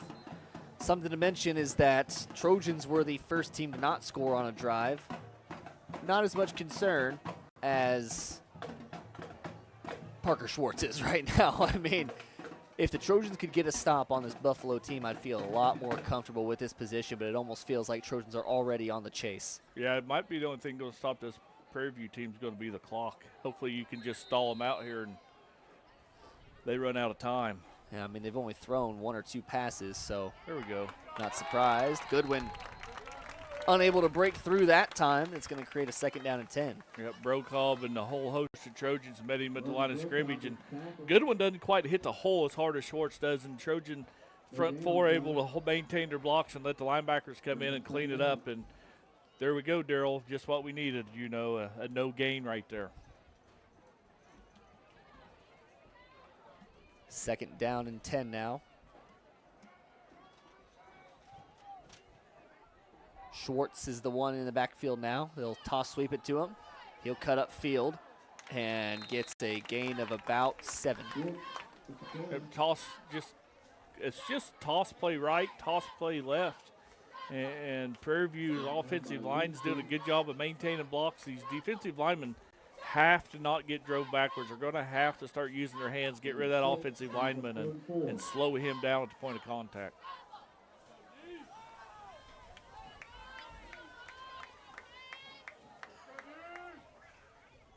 Third down and short. Atterbury keeps. Atterbury able to get forward for the 1st down. Yep, Trojans blitzed off the backside right there, and he was just a little bit late getting there. And Trojans guessed and almost guessed right. If they had come the other way, they would have ran right into that Trojan blitz, but they didn't, so it's 1st down, Buffalo. Ashbacher limps off the field. And that's what we worry about, Daryl, is as physical as this game is, you got to come out of here healthy. We still got 2 or 3 games we want to play. Yeah, this last home game of the season here. Hey, Schwarz stopped in the backfield. His first carry, that goes for a loss. Yep, there's that Trojan blitz, and we're just going to start run blitzing here and hope they run into our blitz, and we got to be sure tackle when we get there, and because there's going to be a lot of them trying to run down our throats here. There's still 4 minutes to go in the first half. As I was mentioning before that play, this is homecoming, last home game for the Trojans. They'll be on the road next week for Anderson County, and that's the end of the regular season, Jess. Already into district play after that. Handoff goes to Schwarz. He bounces it to the outside, and here he goes in the open field. Schwarz, wow, he pranced into the end zone there at the end, and he will have a touchdown for the Buffaloes. Yeah, just Buffalo winning the point of contact right there and opened a big hole, and they're getting Trojans blitzed off the other side and able to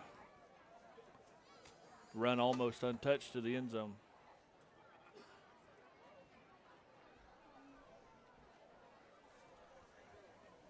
That one kind of put a damper on the mood here, and Gerard, people were relatively high spirits, and after that happened, it kind of just went quiet. Yeah, it is.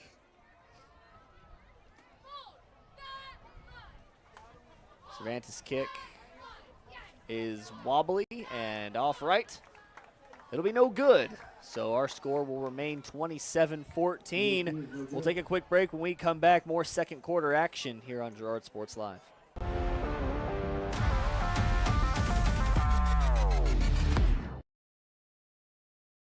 I was hoping to talk to someone about updating my insurance policy. I am able to understand complete sentences. That was a complete sentence? I didn't understand that. Or can I just talk to a person? No one talks to humans anymore. Sometimes humans are just more helpful. I hear you. Why don't we review your coverage with a super check? Farm Bureau Financial Services. It's your future. Let's protect it. Call Judd, Lori, Jenny, or Amber in Girard today.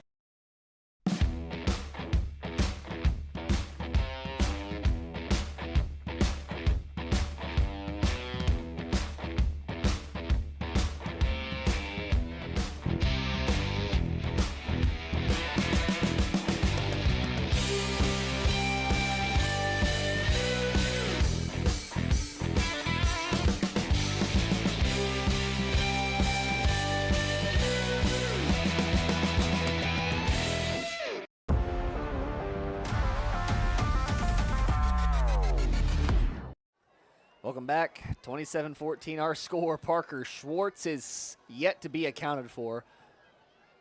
And he has run over this Trojan team. But Trojans will have a chance to answer here in this second quarter at least. They'll have 3 minutes and 50 seconds to get it done. One benefit of the people not having a long night is that this run game is unstoppable and running runs the clock. Onyebenny's got a lane. He's got two men to beat down here. Makes a cut inside, still moving, and he's past the 50 in plus territory. I mean, you got to give credit to the special teams. They have been doing it right. Well, I tell you what, that time they just set up a return. They set a return wall right. Prairie View was a little slow, a little hesitant getting down there because they didn't know where the ball was going to go, and there again, Trojans blocked it great and starting in plus territory. So from the 47-yard line is where the Trojans will take over.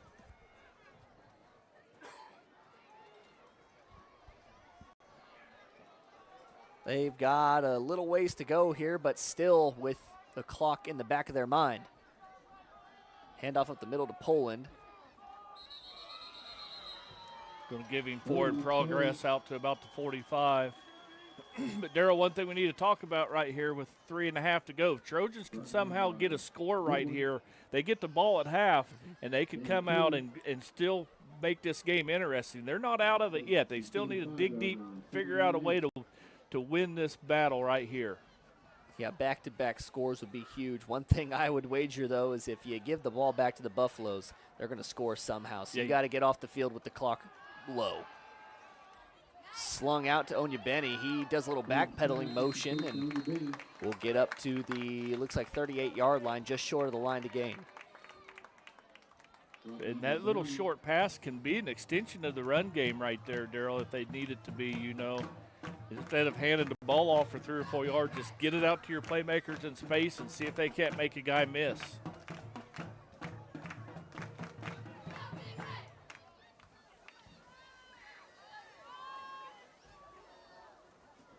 Third down and 1.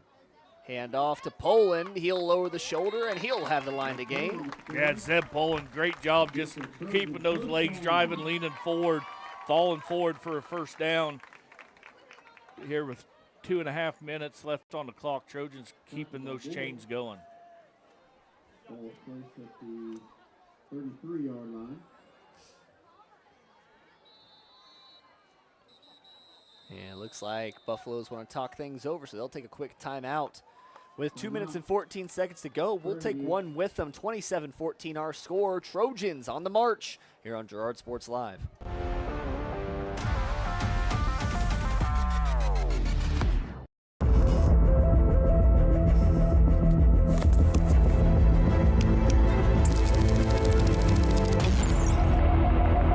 How is it so fast? With Crawcan's multi-gig internet, you can experience monstrous speeds for every device in your home or business at the same time for a low, no-nonsense price.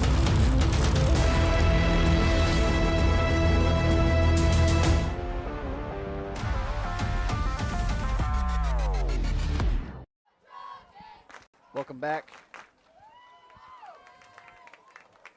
27-14 our score. With 2:14 to go here in the second quarter. Crucial that the Trojans put points up and then get the ball back at half and put more points up. You got to score pretty. I'd argue that every possession here is going to be crucial because so far Buffalo's offense has been unstoppable. I second that. First down and 10. A little bit of a sloppy play in the backfield, and Colin just has to dive forward, but he does gain about 2 on the play. Yeah, I think Ben pulled that off quarterback zone read. You know, he sticks it in the belly, reads the DN. The DN come unblocked, so he thought he'd pull it, but the DN didn't go for the ball fake, and he went after Colin and not Love.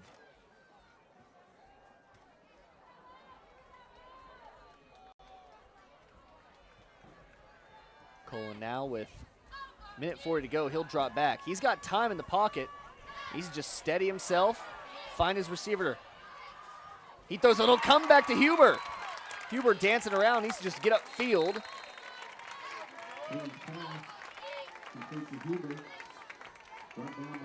But will be brought down. It's a nice little gain, and Trojans will still have a third down and about 2 to work with.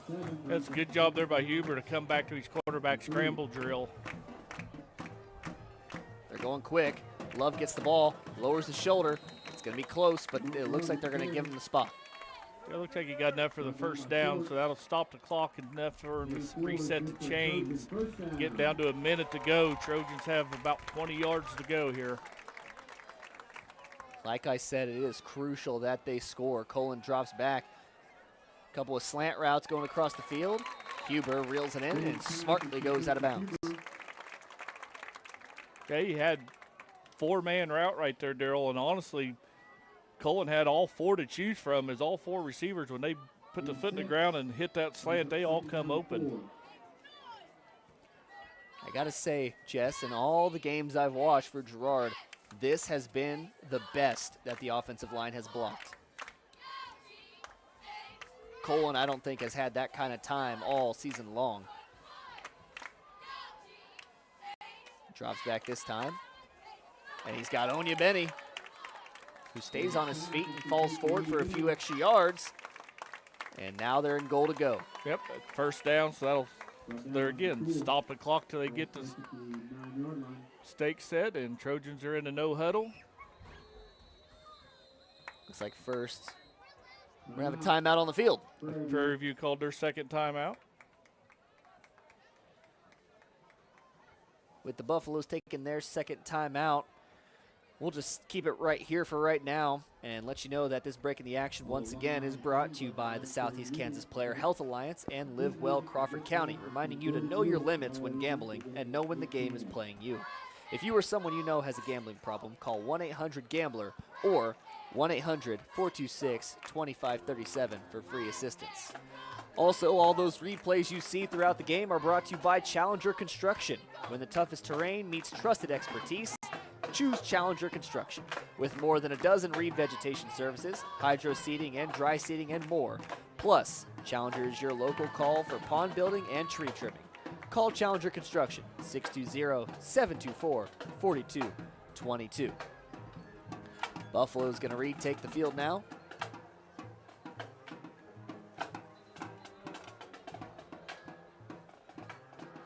Once again, first down and goal to go scenario here for the Trojans. With 43 seconds to go, I'd argue it's a must-score situation.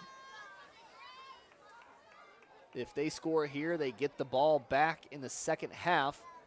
They've got 2 receivers to the far side, 1 in the near. Looks like Adam Basari is one of the wingbacks and Lamont Love in the backfield. Love goes out on a little wing route. Oh, and it's through the hands of Onyebenny. He would have had a chance at it. He would have had to get through a defender, but he had a chance at it. Yep.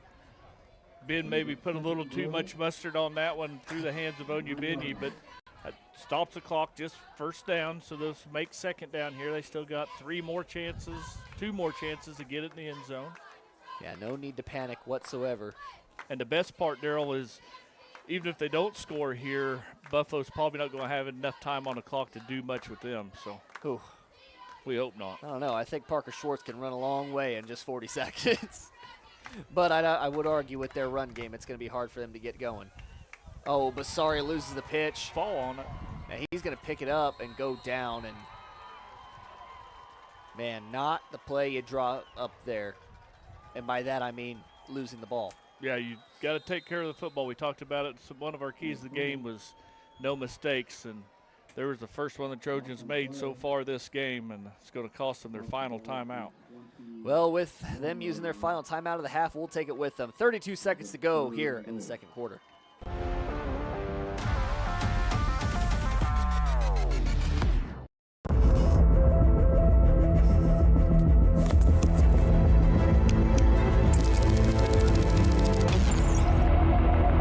How is it so fast? With Crawcan's multi-gig internet, you can experience monstrous speeds for every device in your home or business at the same time for a low, no-nonsense price.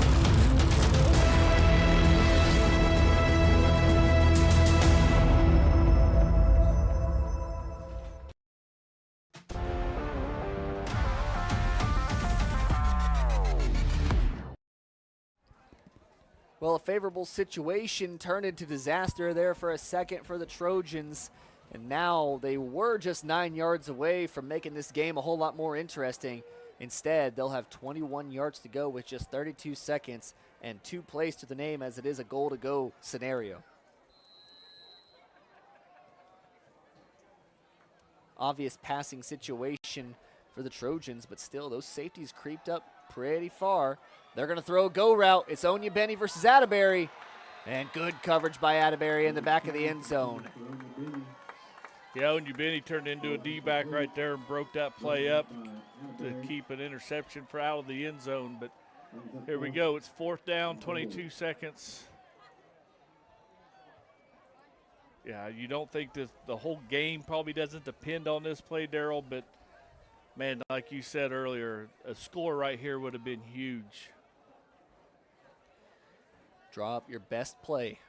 Whatever you think can get this ball in the end zone, you better run it right now. Looks like Parker Schwarz is going to be playing that deep middle. You can see him creeped all the way back with the safeties. I would not throw it over the middle. Pressure comes. He's going to launch it across the field. He's got a man. Oh, it's through the hands of Huber. Just a touch high was the throw, but he had him open right there. Good job by Prairie View. I can't see the number that far away. Daryl broke that up. As Huber got his hands on it, he loaded him in the hip and broke that play up. But yeah, it was there for the taking. A good play there. I believe it was Jay Muse back there to blow things up, but whew, that score would have changed the game. It would have given the Trojans a whole lot of momentum too. So now you just got to bend tough right here. You do not want Schwarz to break one and drive a nail in a coffin. Yeah, play deep. Absolutely not. Shore tackling right here. They will just do the toss sweep to Schwarz, and he just bounces outside and goes out of bounds, but there is a flag on the play. Might be the first flag of the night, Daryl. Second. Yeah, that false start on the kickoff. We had one on the Trojans. Can I say I enjoy this a lot more than that? What was it, the Iola game? Oh. A lot of flags in that one. Flag on the play. Holding. Well, it's going to be holding on the Buffaloes, so that'll push him back a little bit and make Schwarz have to run that much farther. 10-yard penalty. I mean, if I'm the Buffaloes here, there's no one I'm giving the ball to other than Schwarz. There's no reason to.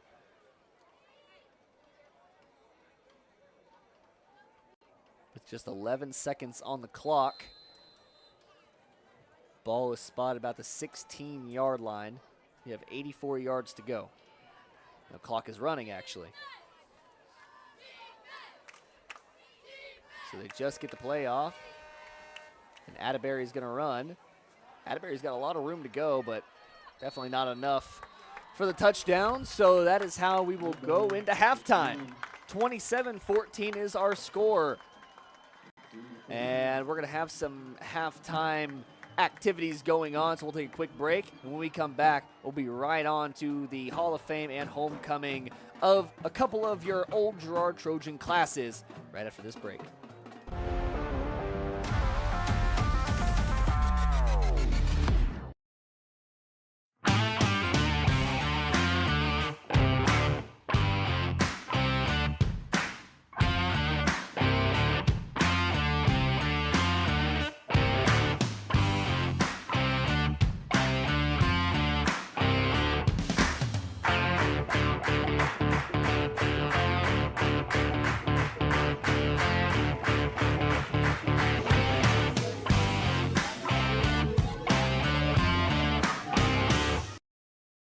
You've enjoyed life. Over the years, your community has become your passion, something you hope future generations get to experience, just as you have. That's why the Girard Area Community Foundation has worked hard to help fulfill charitable goals and inspire generosity, meeting the needs of the communities they serve. Creating a legacy fund with GACF ensures what you leave behind is an effective and lasting improvement in the community you love so dearly. Make plans to visit GirardAreaFoundation.com, preserving traditions for those who follow.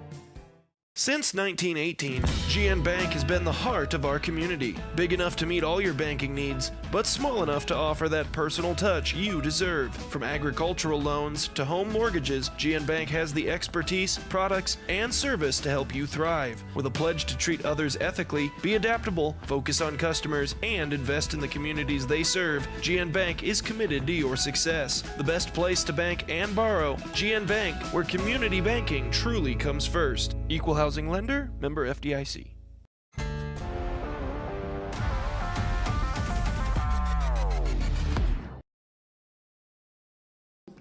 Welcome back to the halftime show. I'll let PJ Pruitt take it over for this presentation.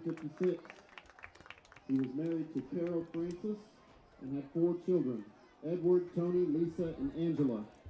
Dr. Battatori began his high school teaching and coaching career at Oakley in 1961. From 1963 to 1987, he taught and acted as an administrator at Plainville, Palco, and Coffeyville. From 1988 to 2000, he served as superintendent of the USD 248 school district.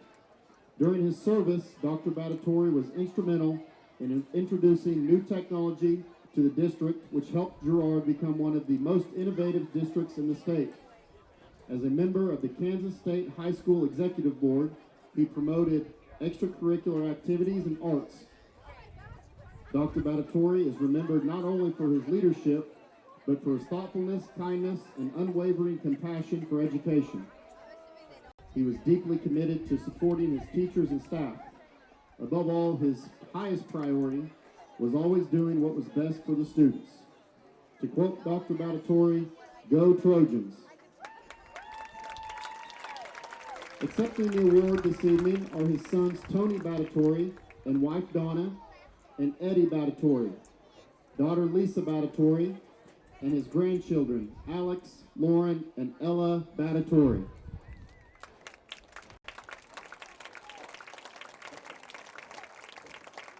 Roger Brenneman was born in Girard in 1944 and graduated from Girard High School in 1962. He married Cheryl Evans and has 2 children, Megan and Aaron. During high school, Brenneman's athletic honors included being named to the all-area team in basketball and competing in state track. After graduating from Kansas State Teachers College, he worked at Brenneman Auto Parts.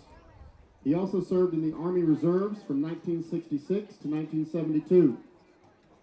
Brenneman has always played a vital role in the Girard community by serving on the board of directors for the First National Bank of Girard, Etco Specialty Products, West Ridge Assisted Living, and the Girard United Methodist Church. He is an original organizer of the Craig Crispino Memorial Golf Tournament and one of the original members of the Girard Trojan Booster Club, of which he served as treasurer for over 32 years. Since 2015, Brenneman has served on the USD 248 Board of Education, focusing on students and facility upgrades. Roger Brenneman is accepting his award this evening along with his wife Cheryl and daughter Megan Tershner.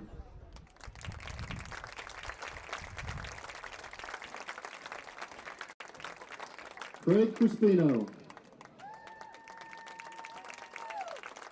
was born in Pittsburgh in 1960 and graduated from St. Mary's Colgan High School in 1979. He was married to Glenna Clark and had 2 children, Erica and Anthony. Crispino began his high school teaching and coaching career at Frontenac in 1983. From 1984 to 2006, he taught at USD 248. While there, he also coached baseball, basketball, football, and track and field. His dedication, leadership, and commitment to student athletes quickly became evident, and in 1992, he was named head football coach. Under his direction, the Trojan football program earned 5 CNC League titles. Crispino was instrumental in coordinating the school's weightlifting program and influential in the remodel of the Craig Crispino weight room. Crispino also served as student council sponsor and co-founded the school's Students Against Destructive Decisions program.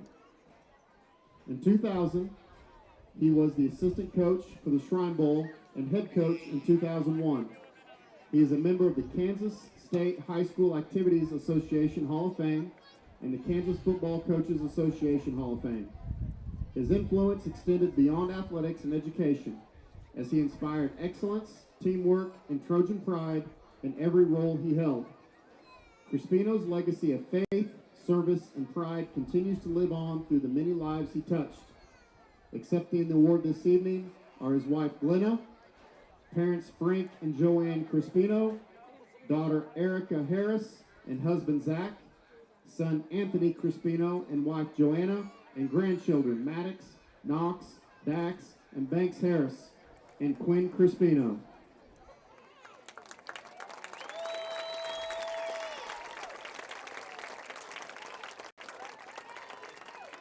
Amanda David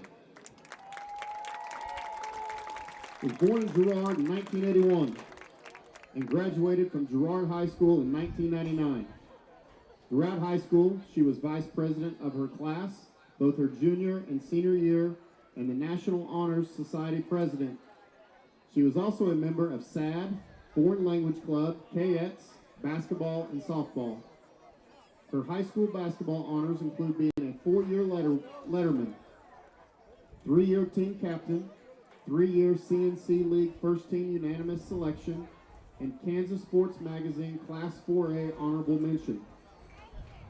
She was also a member of the Joplin Globe All-Area Team and All-District Team as a junior and senior, and Kansas Sports Magazine 4A First Team.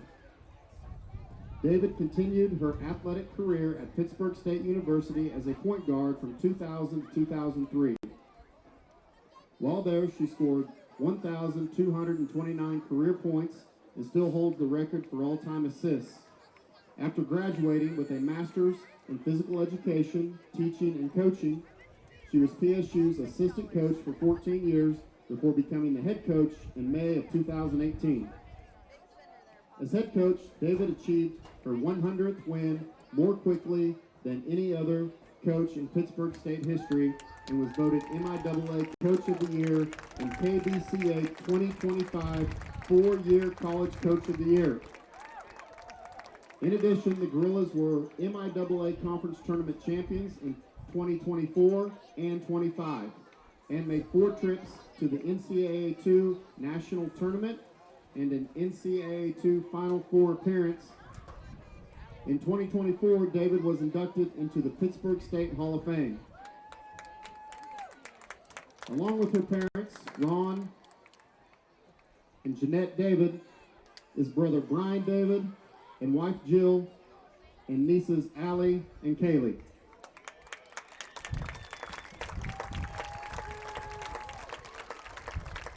Dr. Robert Vincent Hatterline, who was born in 1923 in Frontenac, graduated from Frontenac High School in 1941. He was married to Patty Hatterline and had 3 children, Barbara, Tricia, and Mike. Dr. Hatterline served on the USD 248 Board of Education from 1957 to 1999. His leadership set the course for educational excellence in Girard schools and ensured that Girard students had unparalleled opportunities and teachers were supported and respected for their contributions. Dr. Hatterline was the president of the Kansas Association of School Boards and the only Kansan to be elected as president of the National School Board Association. He was inducted into the Kansas Teachers Hall of Fame in 1999. Dr. Hatterline was one of the original 5 members of the Southeast Kansas Service Center and is recognized as a founder of the Regional Service Center 20 years later. In 1999, the Robert B. Hatterline Building of Greenbush was named after him as well. Dr. Hatterline's dedication and service to education was honored in 1979 with the Girard Elementary School building being named after him. Accepting the award this evening is his daughter Trish Self and granddaughters Danielle Gratton and Allie Lawson and her husband Tommy.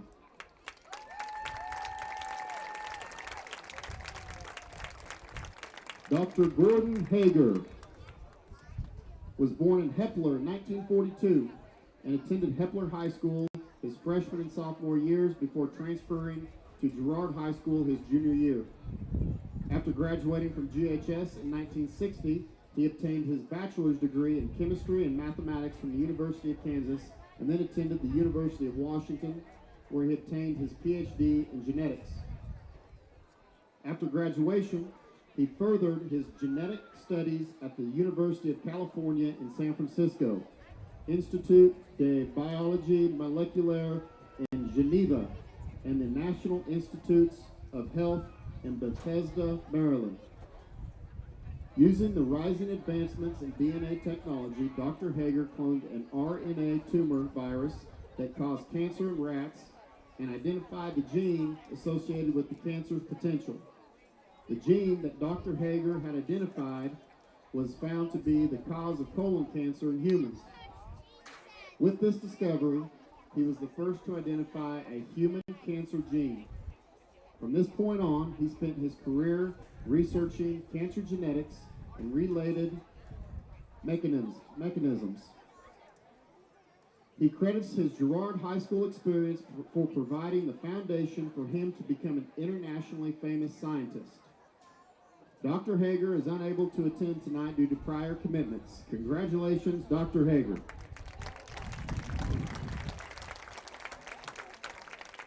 Ralph Herlocker was born in Farlington in 1909 and graduated from Girard High School in 1927. He was married to Laura Bernice Talbot and had 2 children, Ronnie and Connie. After graduating from Kansas State Teachers College, Herlocker began his teaching and coaching career at Bradley and Farlington. He later became an administrator and served as the Girard Middle School principal for 29 years. In 1979, Herlocker was named Master Teacher by Girard Teachers Association. After a 46-year career, Herlocker retired in 1975. Throughout his career, he was described as a kind and well-respected man who always treated everyone with the same appreciation and ran a tight ship. Since he gave so much of himself to education, the Ralph and Bernice Herlocker Memorial Scholarship was created in his and his wife's honor. Accepting the award tonight are his children Ronnie Herlocker and Connie Koppelman, along with grandchildren Brian and Brad Herlocker and Beth Mayers.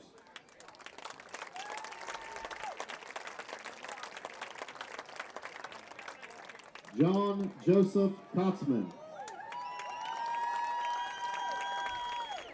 was born in Lakeland, Florida in 1945 and graduated from Frontenac High School in 1963. He was married to Beth Kotzman and had 3 children, John, Carrie, and Kelly. From 1971 to 1975, Kotzman taught and coached at Lamar High School, and in 1976, he spent 1 year as a teacher and coach at Nevada High School. From 1976 to 1986, he was a teacher, coach, athletic director, and administrator for the USD 248 School District. During his coaching career, Kotzman guided the Girard football teams to 101 career victories and multiple winning seasons, including standout campaigns in 1987 and 88, when Girard finished 10-1-1, with one of the best records in school history. Kotzman is remembered for his high-spirited conversations, generous nature, and deep love for his students, community, and country. Accepting the award this evening is his wife Beth, his son John Kotzman, and wife Chris, and daughter Carrie Mick, his sister Teresa Vanderhoven, and husband Larry, along with his grandchildren Owen, Garrett, Jake, Mick, Zach, Kylie, David, Carrie, and great-grandchildren Violet, Ida, Claire, Gus, Kyra, and Wesley.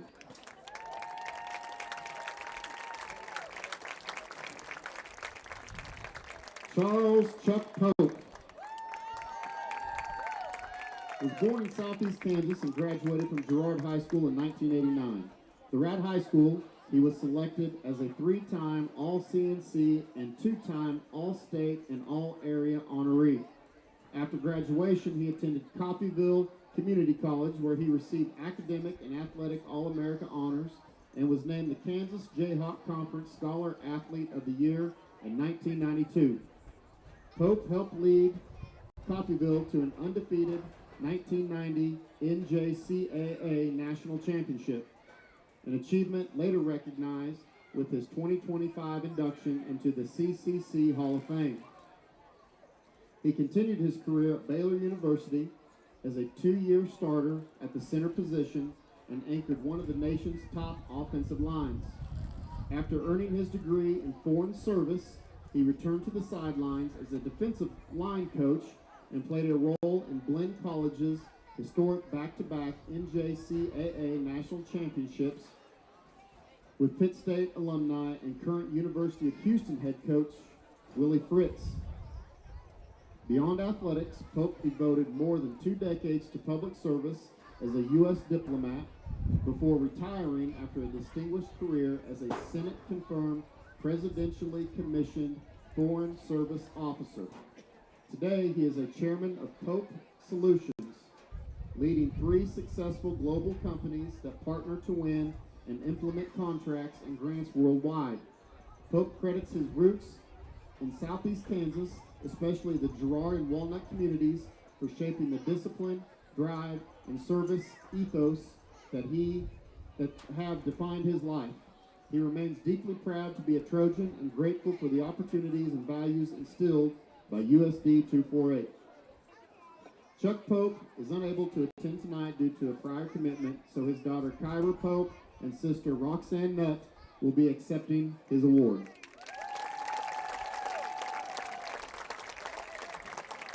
John E. Jack Shireman, who was born in Neodesha, Kansas in 1923 and graduated from Hepler Rural High School. He married Marilyn Zerbuchin in 1949, and they had 4 children, John F. Rick, Marilyn Beth, Dana Denise, and Ruth Ann. Shireman was a World War II veteran who served 3.5 years in the U.S. Air Corps Military Police. Shireman earned a bachelor's, master's, and specialist degree from Kansas State Teachers College, now Pittsburgh State University. Shireman dedicated his life to education, serving in 4 Southeast Kansas school districts. Of his 25 years of service to Girard USD 248, he spent 18 years as superintendent. He also acted as superintendent at Erie USD 101 and Southeast USD 247. Throughout his career, Shireman was recognized with numerous honors, including the Clyde U. Phillips College of Education Outstanding Educator Award and the FFA Honorary State Farmer Award. He contributed extensively to community organizations including Greenbush, the United Methodist Church, and various Masonic and civic groups. Shireman is remembered for his humble leadership, dedication to students, and unwavering commitment to education. The John E. Shireman Scholarship and the GHS Auditorium bear his name, ensuring his legacy continues to inspire future generations. Accepting the award this evening are daughters Dana Myers, Mary Beth Montgomery, Ruth Dooling, and husband Dan, along with grandchildren John Dooling and Meredith Reed, and husband Jason, and grandchild Elise Reed.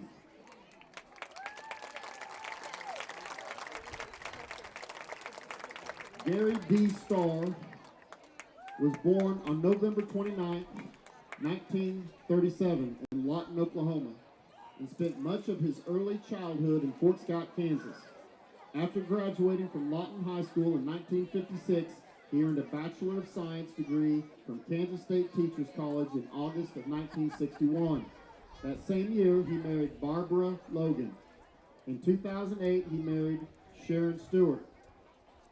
He had 3 children, Steve Starr, Michelle Puckett, and Shane Smith. Gary began his teaching career in Chautauqua, Kansas, where he taught mathematics for 1 year before accepting a position at Girard High School. During his 32-year career at GHS, he was a dedicated educator who taught math and physics and who was known for his motto, "Never go around with your radical down." Many knew him as a fair and honest man who always had time for students, especially when they needed extra help, and he took great pride in their success. Beyond the classroom, he served as a class sponsor, school bus driver, and athletics scorekeeper. Mr. Starr was also a lieutenant colonel who served in the Kansas National Guard and Army Reserves for 33 years. He was deeply committed to his community, a volunteer fireman, a mayor, and an active member of the American Legion, Veterans of Foreign Wars, and the Girard Masonic Lodge number 93 AF and AM. Mr. Starr is remembered as a devoted teacher, soldier, and community leader whose integrity, humor, and dedication left a lasting impact on generations of students and citizens. His legacy continues through the Gary Starr Scholarship Fund at Girard High School, honoring his lifelong passion for education and service. Accepting the award this evening are his wife Sharon, daughter Michelle Puckett, and husband Mike, son Shane Smith, and fiancee Chelsea Prairie, along with grandchild Nick Kirby.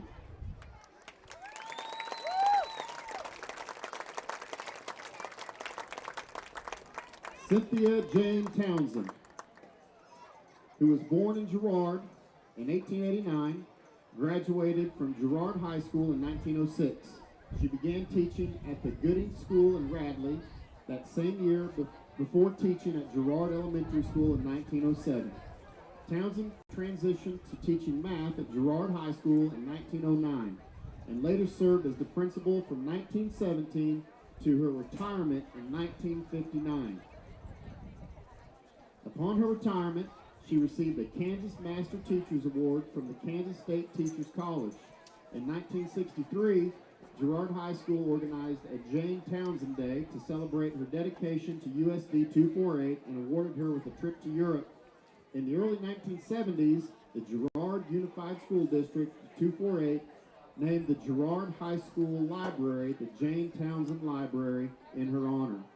She was an active member of Delta Kappa Gamma sorority, the Fidelis Study Club in Girard, the PEO, and First Presbyterian Church of Girard.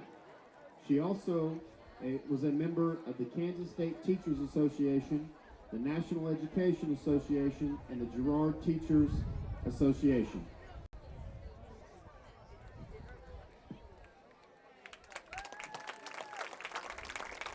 The Dave and Mary Cord family,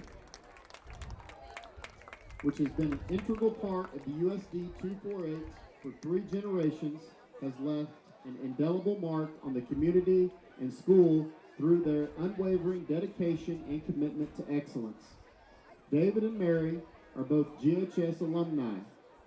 As a member of the 1973 football and basketball teams, David earned all CNC honors. After graduating in 1974, he attended PSU, where he obtained a business and nursing degree. He served as the administrator director at the Girard Heritage Nursing Home from 1978 to 2014. Mary, who graduated in 1974, continued her mother Jeannie's legacy as the USD 248 District Food Service Director from 1981 to 2014. This family legacy continued with their daughters Meryl and Carly. During her career as a Trojan, Meryl received an all-CNC volleyball honors. Upon her graduation in 2002, Meryl completed the pre-med program at PSU and graduated with bachelor's degrees in chemistry and biology. She studied to become a doctor of medicine at Case Western Medical School in Cleveland, Ohio, and completed her internal medicine residency at the University of Alabama in Birmingham. Before completing her infectious disease fellowship at the University of California in Davis, Carly, as a 2010 GHS graduate, distinguished herself by obtaining countless All-CNC and All-State honors in both volleyball and basketball. In basketball, she was a member of the 1,000 Point Club and the Wichita Eagle and Topeka Capital Journal All-State teams. After graduation, Carly obtained a Bachelor of Science in Biology in 2014 from PSU and then earned a Doctorate of Medicine in 2018 from the University of Kansas School of Medicine. As an American Board Certified Psychiatrist, she served as an addiction psychiatrist at the University of Kansas Medical Center. Although Carly lost her battle with melanoma in 2023, her legacy lives on through her family's dedication to USD 248 and the Running with Carly 5K 1 mile run. The Tord family is accepting the award tonight. In attendance are Dave, Mary, Merrill, Perez, and husband Anthony, along with their children, and Carly's husband, Skylar Carnes.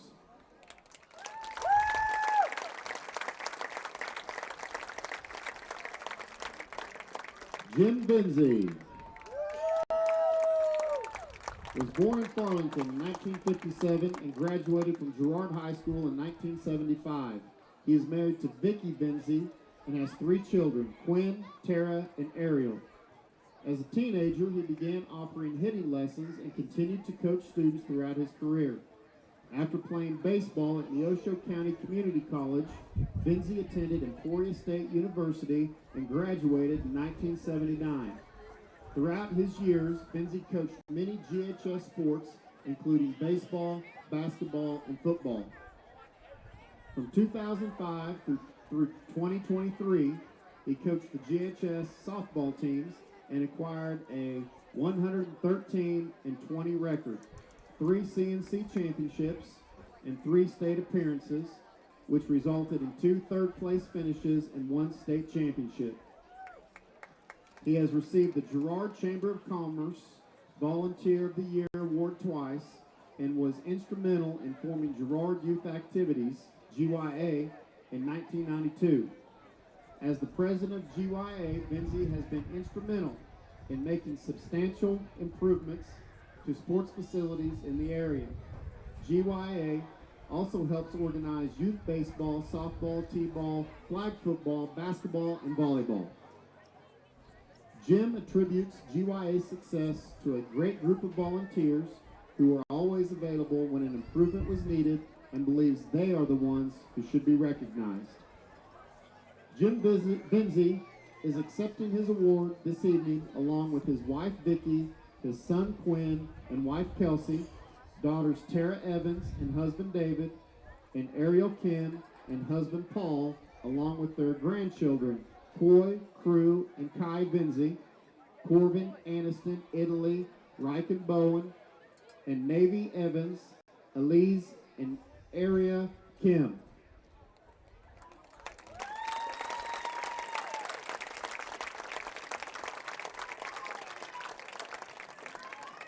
If you would like to nominate someone for the class of 2026, nomination forms can be obtained either through the USD 248 district office or on the website. Thank you to Mrs. O'Malley and the Trojan Tribune staff for creating the biological introductions for each of our new members.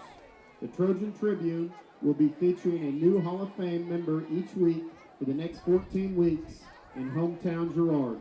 Again, congratulations to the 2025 Girard Trojan Hall of Fame members.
All right. Well, extended halftime show, of course, and the Trojans retake the field here. We'll take a quick break. When we come back, hopefully, second half kickoff on Girard Sports Live.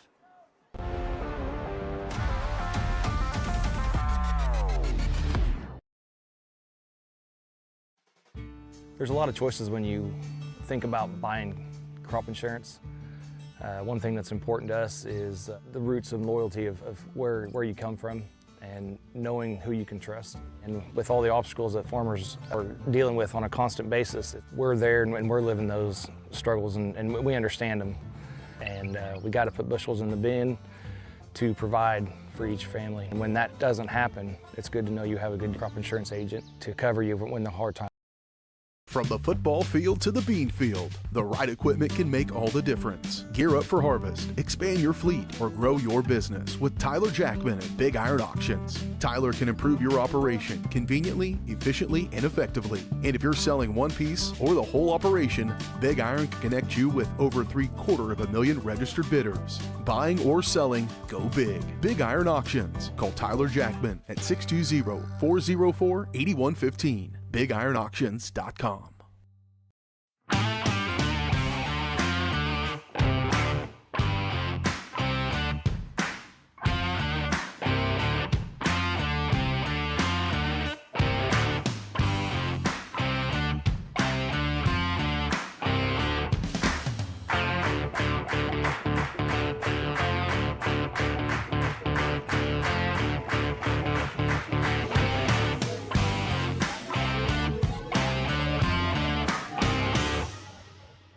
Call's service is outstanding in their field, especially for those that are stuck, well, outstanding in their field. Call's carries a wide selection of farm, industrial, and heavy-duty tires, all from the best brands in the business. And they've got farm service trucks ready to go. Plus, Call's continues to be the place folks go for car and truck tires, repairs, oil changes, and so much more. If you're in the market for new tires in Southeast Kansas, make the right call to Call's Service, 620-724-4121. See more at callservicellc.com.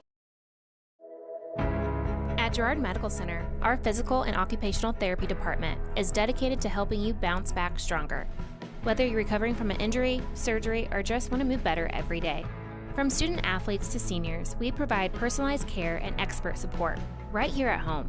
To learn more about our therapy department and our other services, visit GirardMedicalCenter.com, a proud supporter of the Girard Trojans and your hometown team for health and healing. Rooted in rural, focused on you.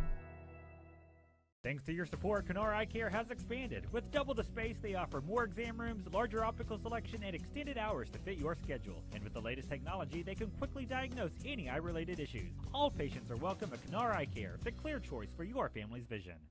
A partner in your fields and in your success. That's what you get with Murphy Seed. Channel seedsman Matt Murphy knows your field and can recommend the elite seed products designed to perform in your area, maximizing the profitability of every acre. And now Matt's care for farmers goes beyond seed as an agent for the new 4-state farm and ranch. From the best inputs available to the protection you need, call Murphy Seed at 620-249-6419. Your partner at every stage. Matt Murphy at Murphy Seed.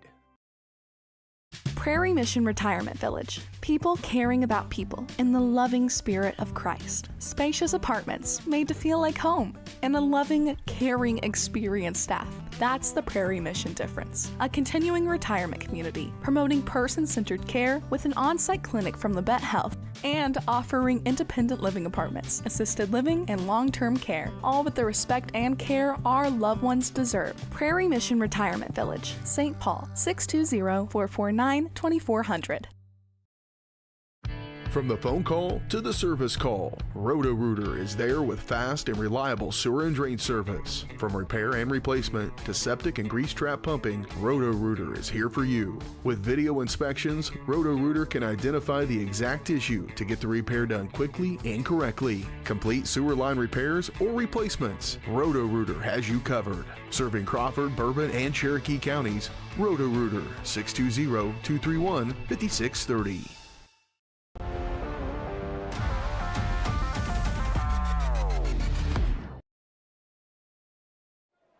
Welcome back to the GN Bank Halftime Show. Of course, brought to you by GN Bank. Although, I got to tell you, we might not get to much of it here, as it looks like teams are already getting ready to take the field and get on to the second half. I think a few things to note from that first half, though, are that the Trojans are going to be getting the ball back, but the Trojans' offense started to stall out. Their first couple of drives, though, they looked like a team that could really compete with Prairie View, but now they're falling behind. And a 27-14 deficit here going into the second half is not ideal. And I got to say, a 30-something minute halftime show I don't think is going to help them in any way. Hopefully they can come out here and use that to their advantage, though. Maybe that made the Buffaloes a little tired over there on that sideline because, man, I know if I was Schwarz, I'd be tired too. He's getting the ball pretty much every single play. He's making almost every tackle on defense. But it looks like he's just wearing down the Trojan defense right now. Those keys to the game, or that eye on the game, is brought to you by Kenara Eye Care. As we take a look back at the first half, Kenara Eye Care is here to make sure you can see what you're looking at. Kenara Eye Care, with locations in Pittsburgh and Girard, is here to help their valued customers. Learn more at KenaraEyeCare.com. This halftime show, while brief, was brought to you by GN Bank, where they've been providing customers with the highest quality financial services in a friendly and personal way for over 100 years. Personal, business, or agricultural needs, turn to GN Bank. Learn more at gn-bank.com. And I got to tell you, I got no halftime stats besides Parker Schwarz has 4 touchdowns and has been dynamite for the Buffaloes. And then on our side, special teams has been the key. And those are all brought to you by B&B Excavating. Numbers don't lie. Dirt is heavy. Trust the guys at B&B Excavating to move what needs moving. Specializing in septic systems, waterline install and repair, driveways, rock hauling, and leveling. B&B Excavating. Call 620-724-2735. And by the exclamation here by Jess, that onside kick was recovered by Prairie View, and they will have the ball. First down and 10. Take another look at it here with that challenger construction replay.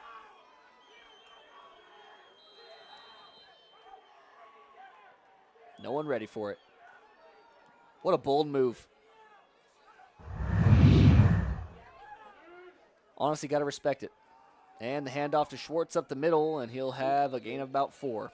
I got to say, Jess, I'm going to expect that about 30 more times for the rest of the night.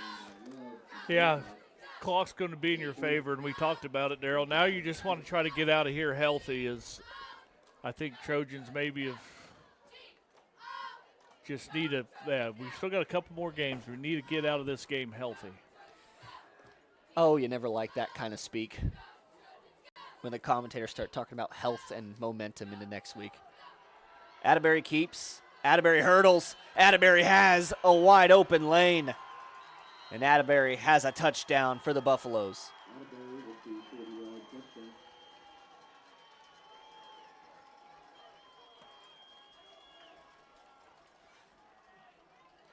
Well, that's not a good start.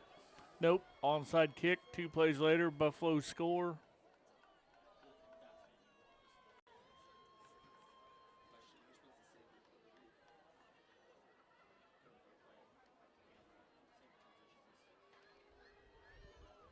It looks like Buffalo's going to line up and go for 2. Yeah, it's had a little insult to injury here, and also make it a nice even number in that 35. And after a run like that and a couple of 4-yard runs from Schwarz, I don't blame him. Yep, and you can't deny success either, as Schwarz will be in for the 2-point conversion. 35-14 our score. We'll take a quick break here on Girard Sports Live.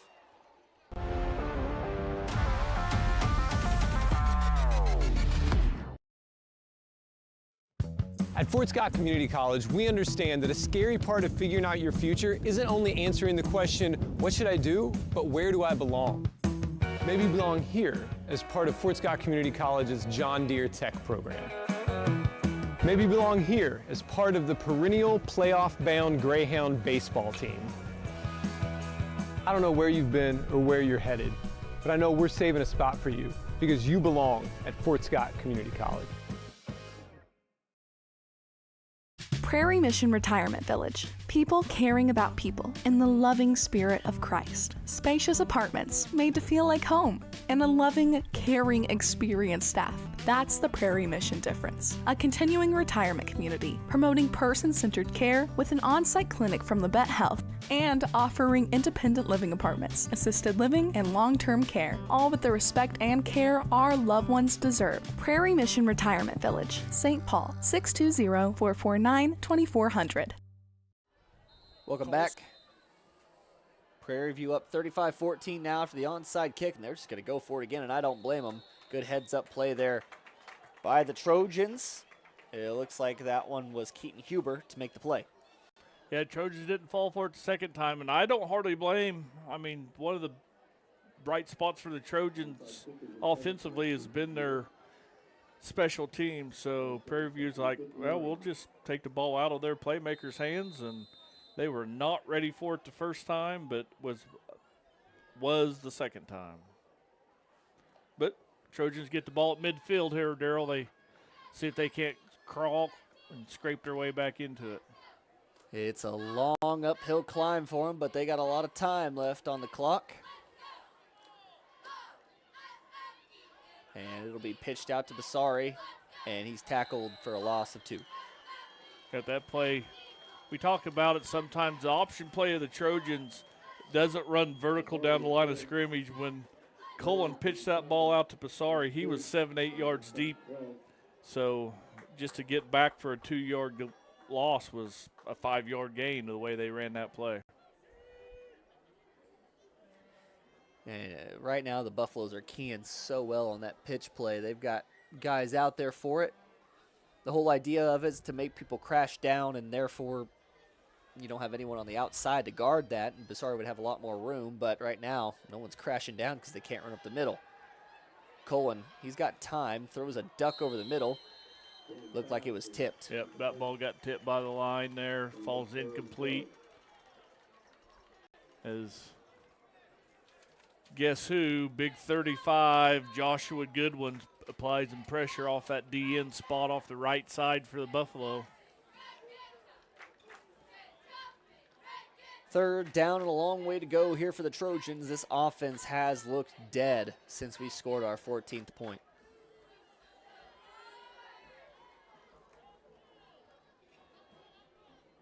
Love goes in motion, and Cullen is sacked down in the backfield. Good play back there from Nolan Boyd, the junior in to make the tackle, and it's going to be obvious punting situation for the Trojans. Yep, Zeb Poland, see if he can't flip the field for the Trojans like he did last time. But, yeah, almost unblocked. Prairie View gets in there for the sack as Trojans were trying to set up a screen. Hate to say maybe I jinxed it because in the first half I remember saying that this offensive line for the Trojans looks the best it ever has. This one's high but isn't going far. Got a good it's Trojan a bounce, Trojan yeah. roll. Down to the 23-yard line. 33 yards on the punt. Excuse me, that is the 18-yard line is where they'll spot it. And that's where the Buffaloes will take over. And there's 10 on the sideline and 21 on the sideline. Neither one out there to play defense here to start the second half.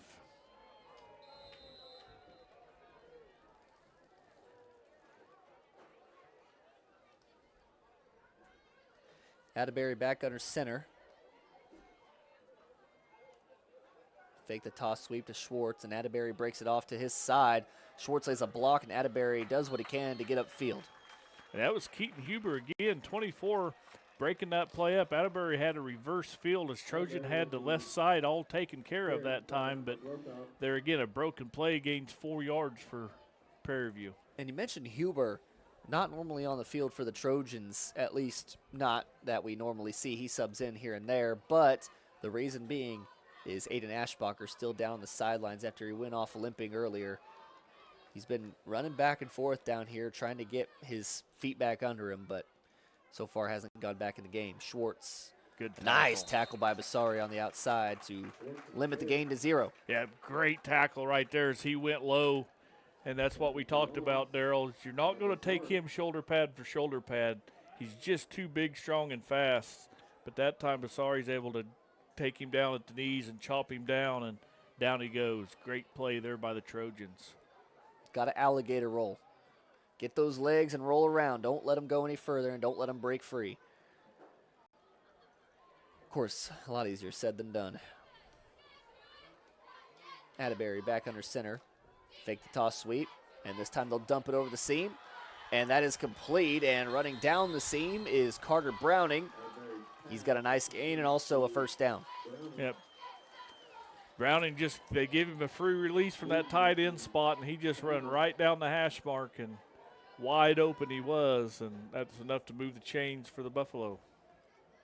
28-yard completion there for Atterbury to Browning. That little seam dump pass has worked for him tonight. They've only gone to it twice, but both times it's been very successful. Line up once again. Schwarz lowers the shoulder, and, starting to do a good job of stopping that barrel-ahead run. If Trojans haven't gave up yet, and that's a great sign for this Trojan defense. I mean, they're still in there playing hard. That front four for the Trojans are gritty, doing all they can, as they're a little bit undersized in this matchup, but, man, are they playing tough. Second down and about 9 now. They'll mark it as a gain of 1 for Schwarz. They fake the handoff. Atterbury keeps. He bounces it up back inside and is tackled forward. However he got a gain of 2 out of that, I'm not sure. Yep, good job there again. I just keep giving kudos to that front for the Trojans as they maintained their blocks, able to get rid of it and force a long third down right here. Someone I do want to mention is Jaden Kirkpatrick. He's number 63 out there on the field, just a sophomore. I noticed him a couple drives ago playing offensive line, but now he's been coming in for defense as well, getting a few reps there. There's a flag thrown before the play.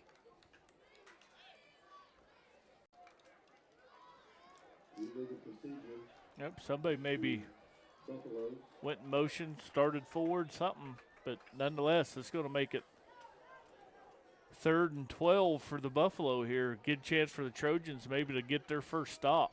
Yeah, yeah. Have yet to stop the Buffaloes on offense, and that's, well, scary. 3rd down.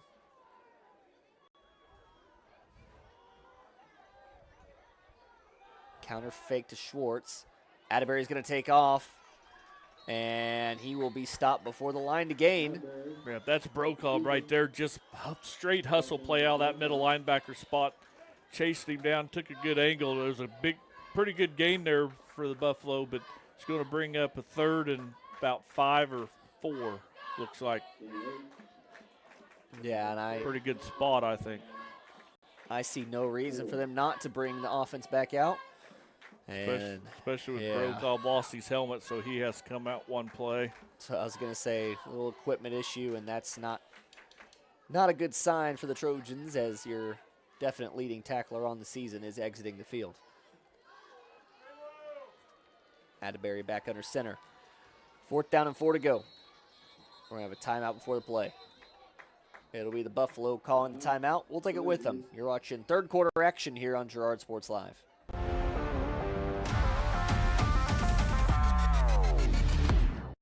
Call's service is outstanding in their field, especially for those that are stuck, outstanding in their field. Call's carries a wide selection of farm, industrial, and heavy-duty tires, all from the best brands in the business. And they've got farm service trucks ready to go. Plus, Call's continues to be the place folks go for car and truck tires, repairs, oil changes, and so much more. If you're in the market for new tires in Southeast Kansas, make the right call to Call's Service, 620-724-4121. See more at callservicellc.com.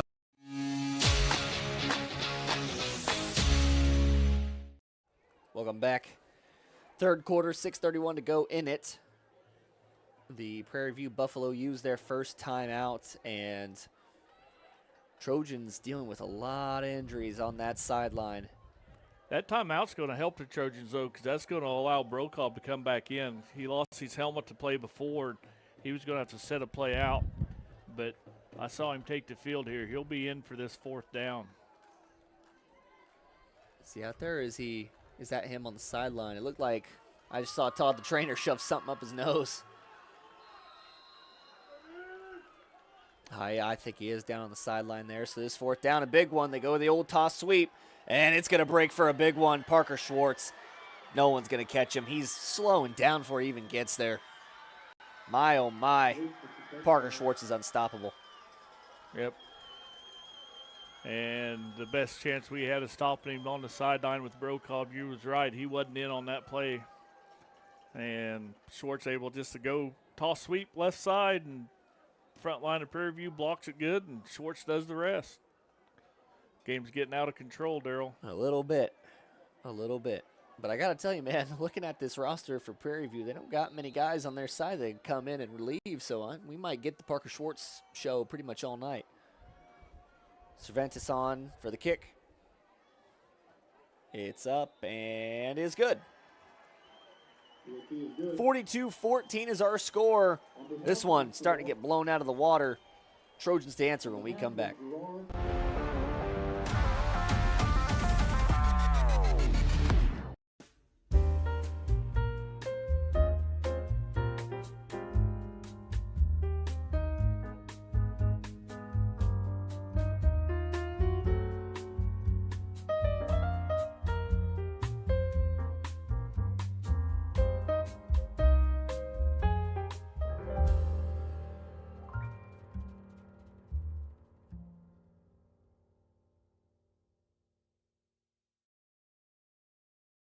You've enjoyed life. Over the years, your community has become your passion, something you hope future generations get to experience, just as you have. That's why the Girard Area Community Foundation has worked hard to help fulfill charitable goals and inspire generosity, meeting the needs of the communities they serve. Creating a legacy fund with GACF ensures what you leave behind is an effective and lasting improvement in the community you love so dearly. Make plans to visit GirardAreaFoundation.com, preserving traditions for those who follow.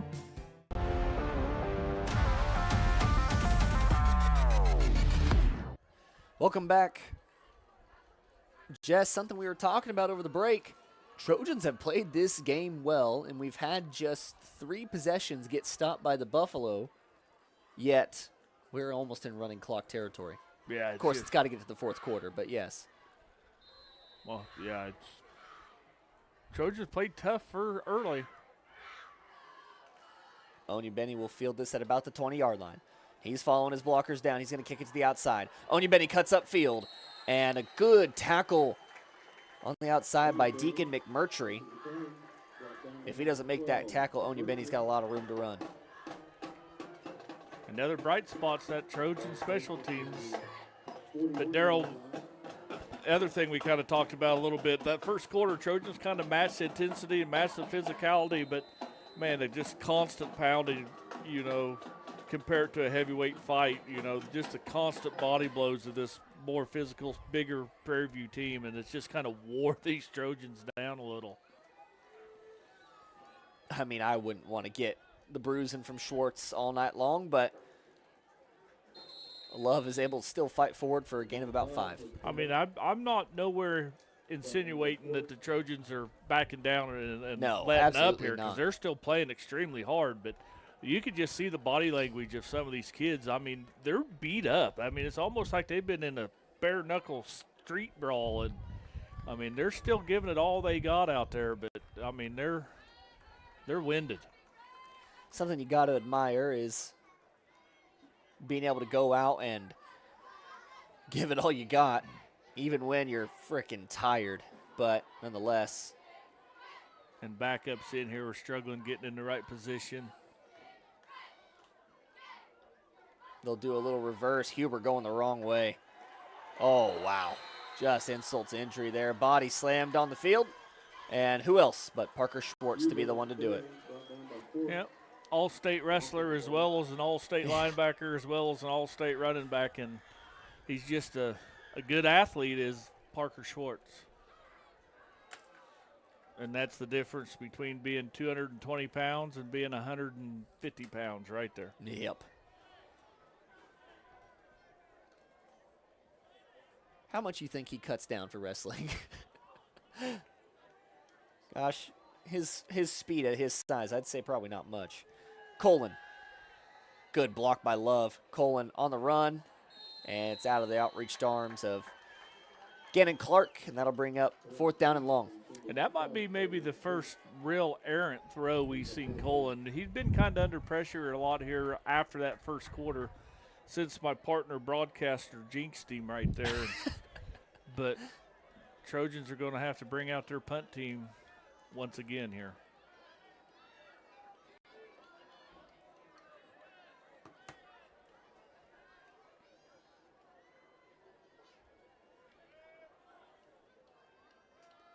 Once again, Buffalo going with no one back deep, not even bothering with it. And Poland's going to put all the leg he can into this one. And it's going to check up at about the 21-yard line. That's where it'll be fielded at least. And that's where the Buffalo will take over. I don't get that tactic, Daryl. I don't know why you wouldn't want to set a returner back there, at least give you a chance at a return. I don't understand the concept. I really don't either, man. But, I mean, with that, I guess you're also avoiding any potential special teams errors where your guy muffs it. But I don't know if that'd be the only thing I could that's think the of. only thing. I mean, maybe you're just believing that Poland can't punt it that far, which, if you watch any film, I think he proves otherwise. Looks like Ashbacher's made his way back on the field, so they finally return his helmet to him. Toss sweep to Schwarz, and he's just having a field day out there, still running, and pulling bodies all the way up for like a 15-yard gain. Nothing there again, nothing fancy, just toss sweep to the right. The O-line takes care of business, and our linebacker's caught in the wash, and he just lowers his head and runs over a handful of maroon jerseys on his way to another great night. I mean, it's one of those things where he is so used to having nights like this where he just gets the ball over and over again that he doesn't even look like he's tired. Yep. I mean, he looks like he's bored almost. There he goes, running over another guy and falling forward for a gain of about 3. I mean, true definition of the term workhorse. I mean, you just saddle him up and ride him all night, and he just – there's a reason, Daryl, and I don't want to just beat a dead horse, but, you know, he got over 6,000 yards of scrimmage last week, and he's still got 4 or 5 games to go this year, and, you know, he's going to have 200 or 300 yards rushing tonight, it looks like. And, yeah. I mean, there's just a reason. The kid is just really, really good. Keep that name in your bank, you know, because you might see him on Sunday someday. They fake it, and they got the dump over the middle, and it's brought in by Muse. Oh, my goodness. Bobbles it and able to bring it in, and he will prance his way into the end zone for a touchdown. Yeah, broke a tackle with a circus catch. He's ended up, I think that was Onya Benny with a broken that missed the tackle, but looks like they're coming back. Is there a flag on the play? I don't see a flag anywhere, I don't Jess. see one down, but I guess there is. Mr. Prop, it's over here. Wow. Well, I didn't notice it because it's on the sideline, about 60 yards away from anything. Yep. Oh, ineligible receiver downfield. Okay. That's a break. That's a big break as the Buffalo hit that little seam pass again, and what a great catch there by Prairie View. But it was all for nothing as they're going to back them up and try it again. Well, you know, I mentioned it. Prairie View doesn't really have a lot of depth on their side. I mean, you look at their sideline, and there's not really a lot of kids over there. Kind of makes you wonder about the future. I mean, it's been led by Parker Schwarz and Goodwin for the last couple of years, so no wonder about it. But still, I mean, you have a big play like that, that guy, he's got to come right back to the offensive line. He's got to saddle up for another play. And it looks like Muse, I mean, he did go down on that play. I was wondering what was wrong with him over there, but he is making his way off the field now.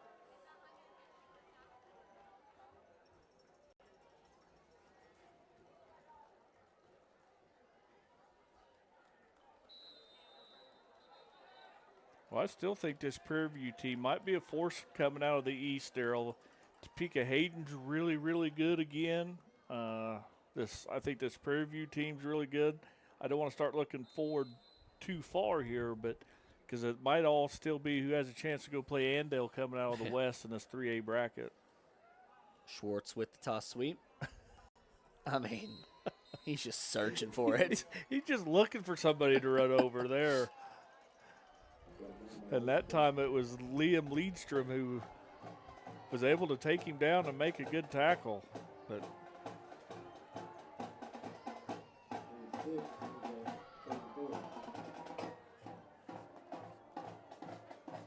clock creeps just about 2:30 to go here in the third quarter. And it has been number 17 all night long, as Atterbury will keep this one. And, man, it takes a lot of Trojans to drag even him down. Yeah, the fatigue is apparent. And the speed of Atterbury, you know, Schwarz is fast. Atterbury's just sneaky fast, you know. And like you say, this Trojan team might be wearing down just a little bit here second half. Well, something you mentioned as well way early on in the game is getting out of this one healthy, because this is not an overly important matchup when you got next week and also playoffs in your future. They're going to do the fake to Goodwin. Well, there's that trap play. I mean, this was probably going to the winner of this game is going to win this district. No doubt, as both teams come in undefeated in district play. And Prairie View is going to come out of here a winner. There's just no ifs, ands, or buts about that. So now the Trojans got to regroup, settle down. They're going to win next week, and you take the second place, and you earned yourself a playoff game. Yeah. Man, I would really enjoy not traveling for it, Jess. I got to be honest with you. Oh, this one's going deep.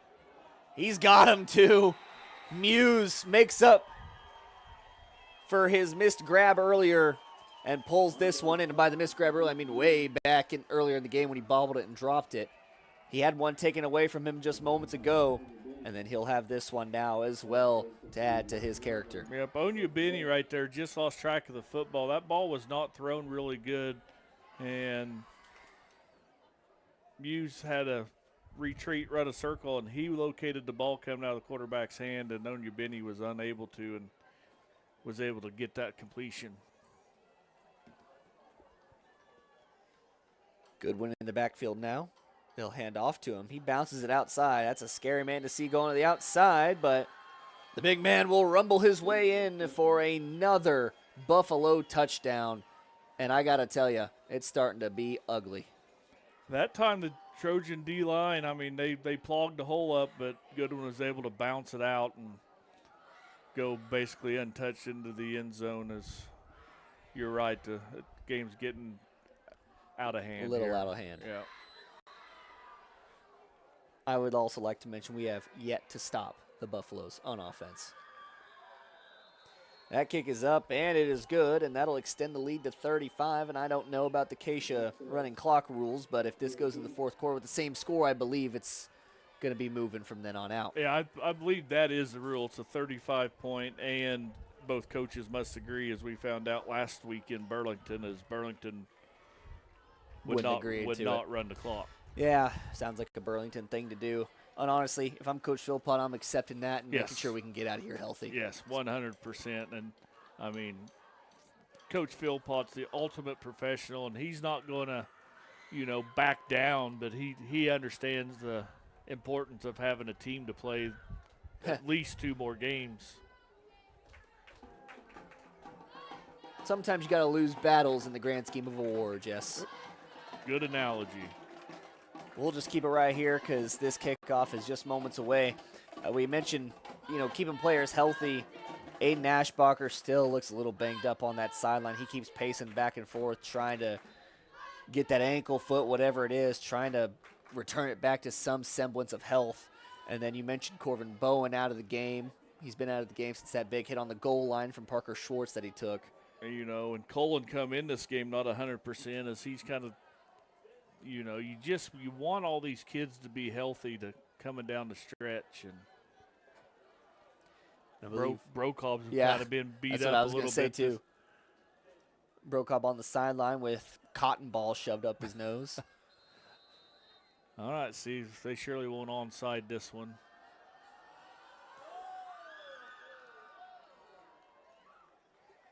That one, wow, manages to stay in bounds. Good move by Onyebenny. And oh my goodness, look at Onyebenny go. A burst of speed down the sideline.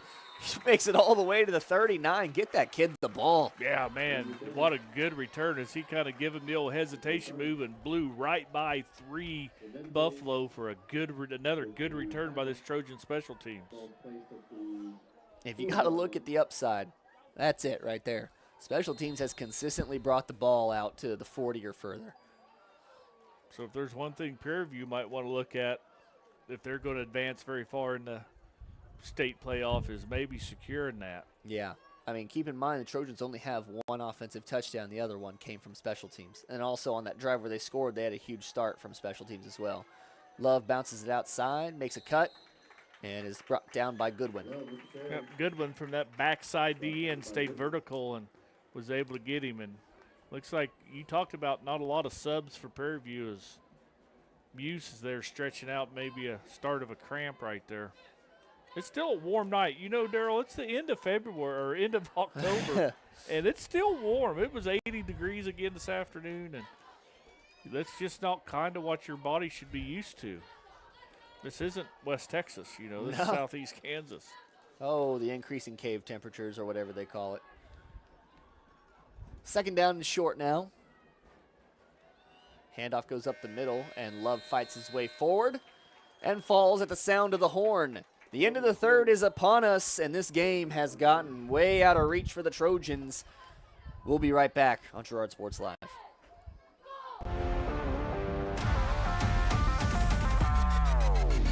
Since 1918, GN Bank has been the heart of our community. Big enough to meet all your banking needs, but small enough to offer that personal touch you deserve. From agricultural loans to home mortgages, GN Bank has the expertise, products, and service to help you thrive. With a pledge to treat others ethically, be adaptable, focus on customers, and invest in the communities they serve, GN Bank is committed to your success. The best place to bank and borrow, GN Bank, where community banking truly comes first. Equal housing lender, member FDIC. There are places where all roads lead to families providing for their loved ones and their community, where friends are found down every street. That's where you'll find us, taking time to get to know you, calling you by name, generation after generation. Farm Bureau Financial Services. It's your future. Let's protect it. Call Judd, Lori, Jenny, or Amber in Girard today.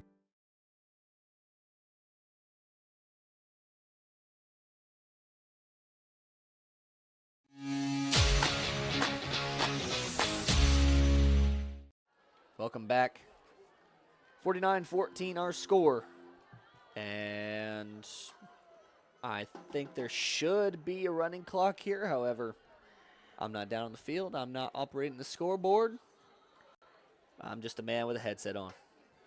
Yep, it's going to bring up 3rd and short right here. See if the Trojans, man, they really need to get a first down just for some, you know, confidence. Just a whole bunch of things. This first down could be important for the rest of the season for these Trojans. Got Anderson County next week, and that's an away game.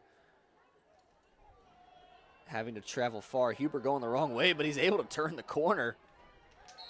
Oh, but a flag is thrown late. Man, that's going to be a hold. It's going to bring that back.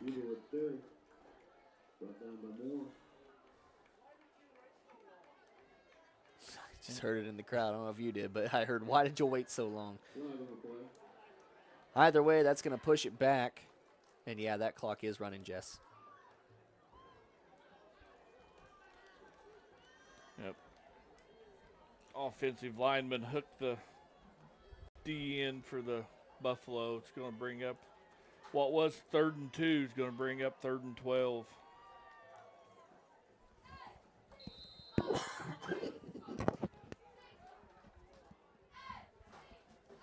Just 11 more minutes of football here, 11 more minutes of enduring, I should say. As this 35-point game, I mean, the worst part about it, I think, is I don't think we've played a bad game at all. Nice little shuttle pass to Huber. He's let his blocks develop, and he's flying up the field.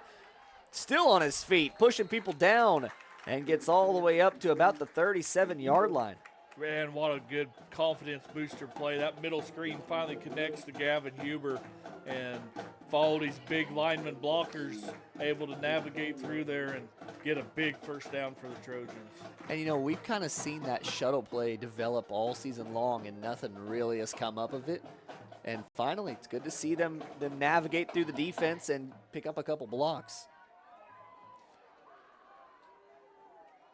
First down and 10 now from 38. Handoff up the middle to Love, and he will go down after a gain of 3. Yep.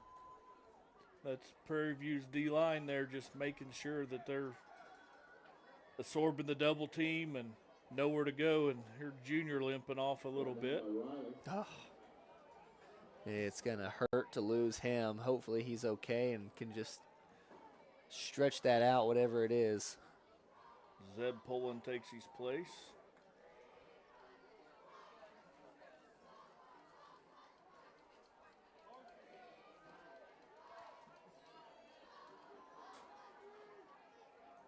Tell you what, for Prairie View being about an hour and a half away, they traveled well for this game.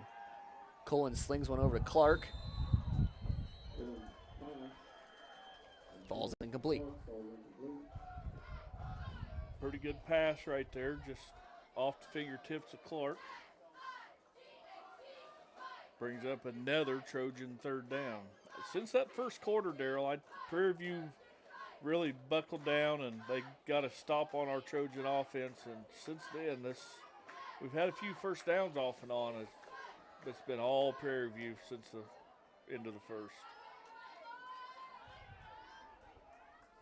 Colin throws a pass over to Onyebenny, and he's been the most reliable target today as he's spinning off people and still going. I think it's cut in half by a defender of Prairie View, but still a pleasant gain there for Onyebenny. Yeah, he caught that with about 4 yards short of the sticks and wheeled his way for another 4 yards past the sticks. Good play there by Onyebenny.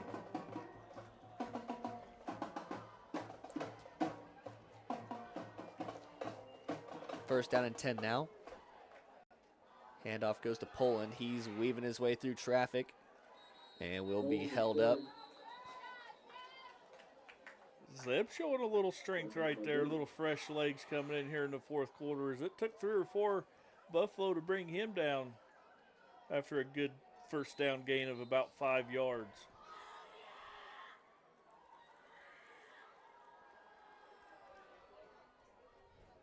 Well, we got a player down on the field. Got an injured Buffalo down there.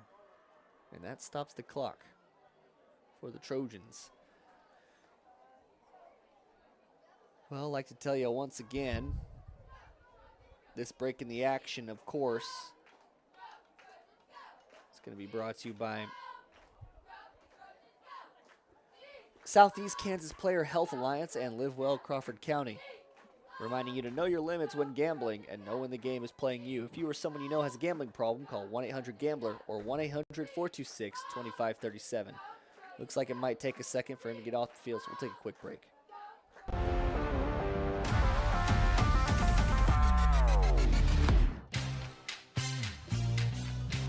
Tries to make something out of nothing. The Trojans all over him. It's going to be a big The loss. Trojan sack means $2 short stacks at Eastside Cafe. Kick off your day with a hearty breakfast or take that midday break at Eastside Cafe. And this fall, when the Trojans get a sack, you get $2 short stacks the following day. Dine in only. Restrictions apply. Eastside Cafe, a favorite of the 4 states winner. Go Trojans from Eastside Cafe.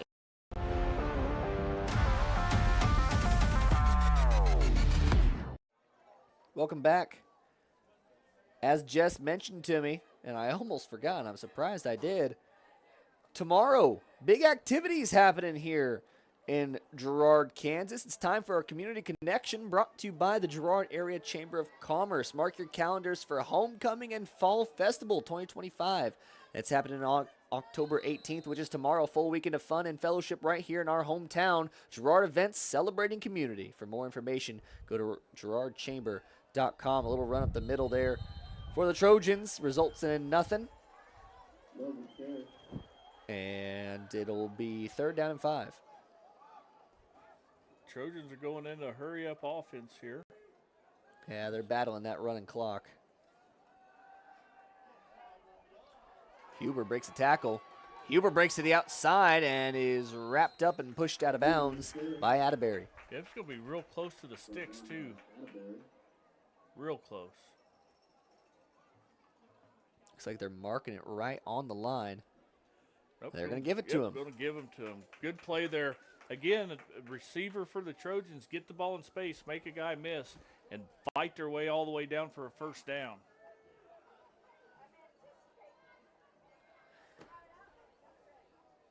Colin now in the backfield. He drops back to throw, steps up in the pocket, and delivers one a little off to the side of Huber. Yep, just got a little happy feet. Colin did a good job there of feeling the pressure. He stepped up in the pocket, but just never kind of regained his composure there to hit the open receiver. With Fall Festival being tomorrow, we had a bunch of homecoming classes here as a lot of classes are celebrating their 20th reunion. I believe there's a 50th reunion going on here, Jess. I believe the class of 75 is in attendance tonight. They're all sitting behind the bleachers, or excuse me, behind the field goal post and the bleachers back there. But shout out to that class of 2005 and their 20-year reunion. And shout out to my sister, Whitney McLeod, who was a proud member of that class. Huber with the catch over the middle, and he'll go down at about the 5-yard line. Yep, another good play there by the Trojan offense. See if there's going to be enough time here. Still 6 minutes to go. I think the Buffalo, they still got a few of their starters out there, but they're subbing in and off.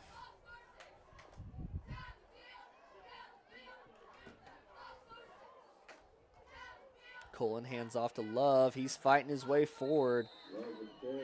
He'll have a first down, though, which is good news. Yep. Good job. They're able to get a first down without getting a touchdown and bring up 1st and goal now from about the, what's that, the 2-yard line. Just 2 yards to go. First down and 10. So no negative play right here. Keep it simple. As Prairie View stacks the box, they got everybody they can up against the line of scrimmage. But yeah. There we go. Love prances his way into the end zone, and he'll have himself a touchdown. Even though Prairie View stacked the box right there, Junior Love able just to carry the rock across. And if nothing else, just make it a little salvageable here for the Trojans. Because you've said it multiple times, Daryl, this Trojan team hadn't played bad. No. I just think Prairie View's that good. Yeah. I mean, their offenses look good. We've been in the right spots on defense. Man, it's hard to stop a freight train. That kick is no good. But looking at that Challenger Construction replay once again of that scoring attempt by Junior Love, you mentioned it best, Jess. They stacked the box against them. But the offensive line does a good job of clearing the way. And Junior Love prances in for his first touchdown of the night. We'll be right back here on Girard Sports Live.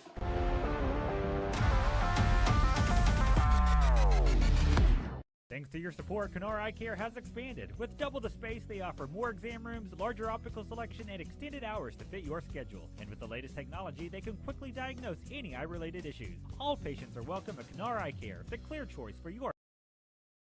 Here at Pittsburgh Interiors, we are proud to be family-owned and operated, serving our community with quality style and service since 1999. Step into our showroom and explore furniture, flooring, window treatments, mattresses, and more. Whether you're designing a dream home, office, or simply just adding that finishing touch, our expert team is here to help. Discover why families and businesses have trusted us for over 25 years. Pittsburgh Interiors, where style meets comfort and family comes first.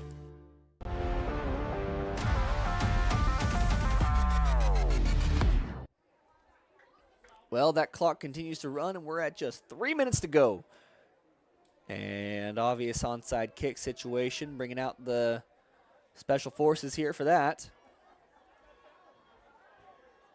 See if Trojan can't get a good hop. 3, 4, 5, 6, 7, 8, 9, 10. Okay, yeah, they got 11 on the field. What is going on? We cannot get aligned.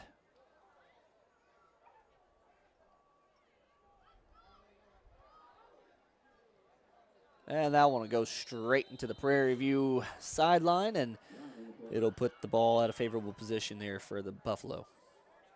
Yep. That onside kick, Daryl, it's kind of hard to do. I mean, you got to get that ball off the ground, and, of course, football's the shape of a football. You get it spinning and hope it just takes the right bounce and hops straight up in the air. And that time it just never bounced. It scooted all across that turf. Yeah, it was almost like a line drive. It just flew straight across. Worm burner, as some would say. But, well, they'll place the ball at the 45-yard line, and the Buffalo just going to have 120 seconds to mark off the clock here. And it looks like a lot of the Trojan starters are coming off the field as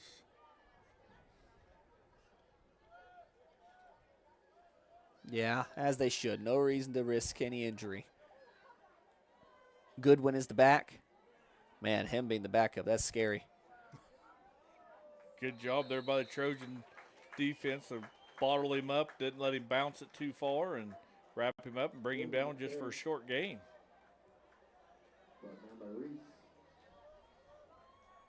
And I'm going to give a shout-out to this ref crew tonight, Daryl. I mean, they've called a handful of penalties they needed to, but for the most part, they've just got to let this game play out. And it's been a good flow to the game, and, I mean, there's so much to be said for that. Yeah. I mean, it's been a long game. No one can deny that. And obviously the long extended halftime period didn't have anything to help with, but still a good ref crew really just it creates a good game. And it's safer also for the players out there. As the Prairie View takes victory formation and good sportsmanship between the high school kids as they all kind of shake hands and hit one another on top of the helmet and tell everybody good game. And it's been, I mean, it's been a battle out there, Daryl. Both sides have played hard and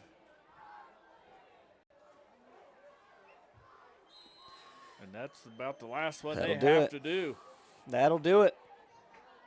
49-20 your final score. Trojans fall on homecoming night, and they will lose the district race to Prairie View as Prairie View will continue undefeated in district play and move on next week to try and secure their undefeated bout and get that home playoff game. Trojans to travel to Anderson County next week. A big one for them. If they win that game, it's likely they will host a home playoff game. If not, it'll be interesting to see how that all shapes up. We'll take a quick break, a bit of an extended one, as post-game activities obviously going to be a little delayed due to the homecoming celebration on the field. So we'll be right back in just a few moments.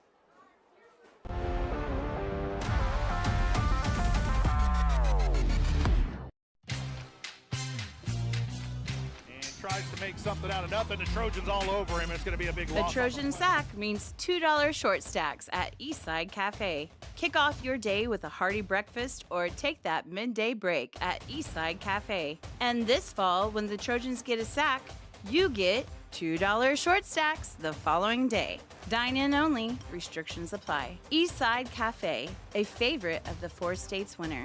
Go Trojans from Eastside Cafe. Today we're going to do an experiment to see just how fast Crawlcan's multi-gig internet is. In your email, you'll find 2 links. When I say go, click on the first link to download the 500 gigabyte test file. Go!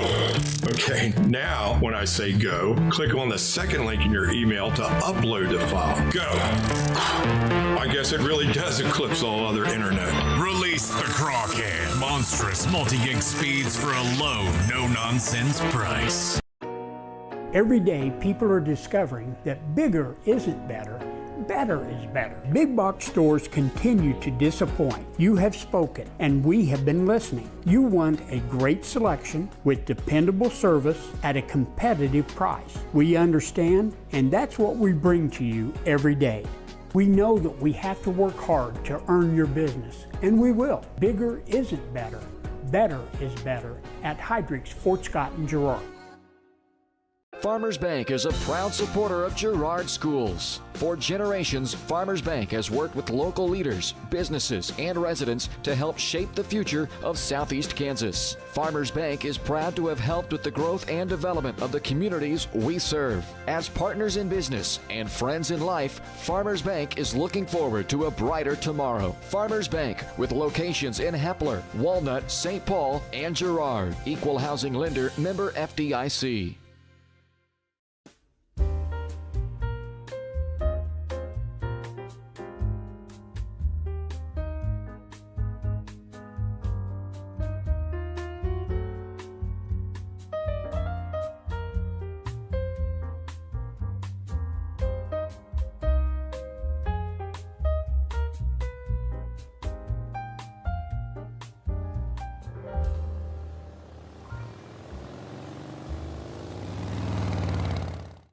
Farmers Bank is a proud supporter of Girard schools. For generations, Farmers Bank has worked with local leaders, businesses, and residents to help shape the future of Southeast Kansas. Farmers Bank is proud to have helped with the growth and development of the communities we serve. As partners in business and friends in life, Farmers Bank is looking forward to a brighter tomorrow. Farmers Bank, with locations in Hepler, Walnut, St. Paul, and Girard. Equal housing lender, member FDIC.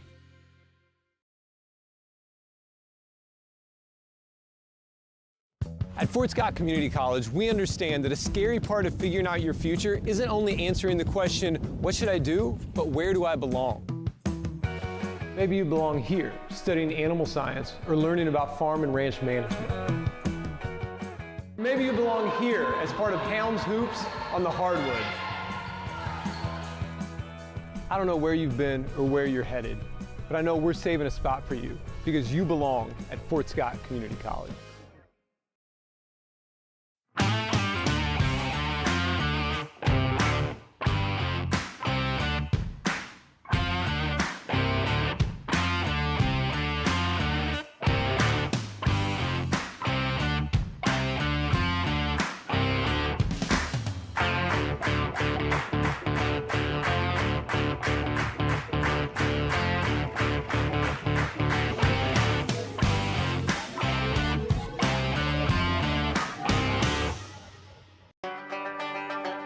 You've heard go big or go home. At Big Iron Auctions, you can go big from home. With thousands of pieces of equipment, active auctions, bidding at your convenience, and an easy-to-use site, BigIronAuctions.com can help you grow big. Call Tyler Jackman at 620-404-8115 to see how Big Iron Auctions can help grow your operation. Bid now, list now at BigIronAuctions.com.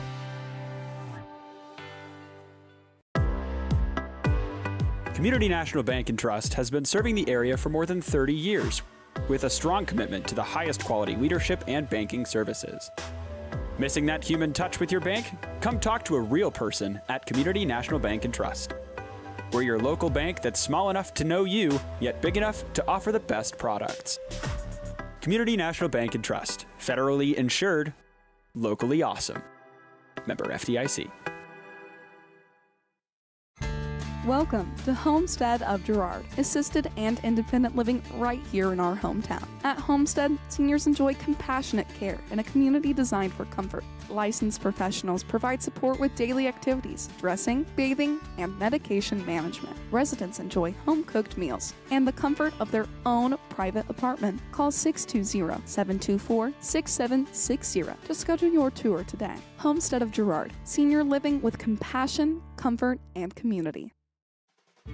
There's a lot of choices when you think about buying crop insurance. One thing that's important to us is the roots and loyalty of where you come from and knowing who you can trust. And with all the obstacles that farmers are dealing with on a constant basis, we're there and we're living those struggles and we understand them. And we got to put bushels in the bin to provide for each family. And when that doesn't happen, it's good to know you have a good crop insurance agent to cover you when the hard times happen.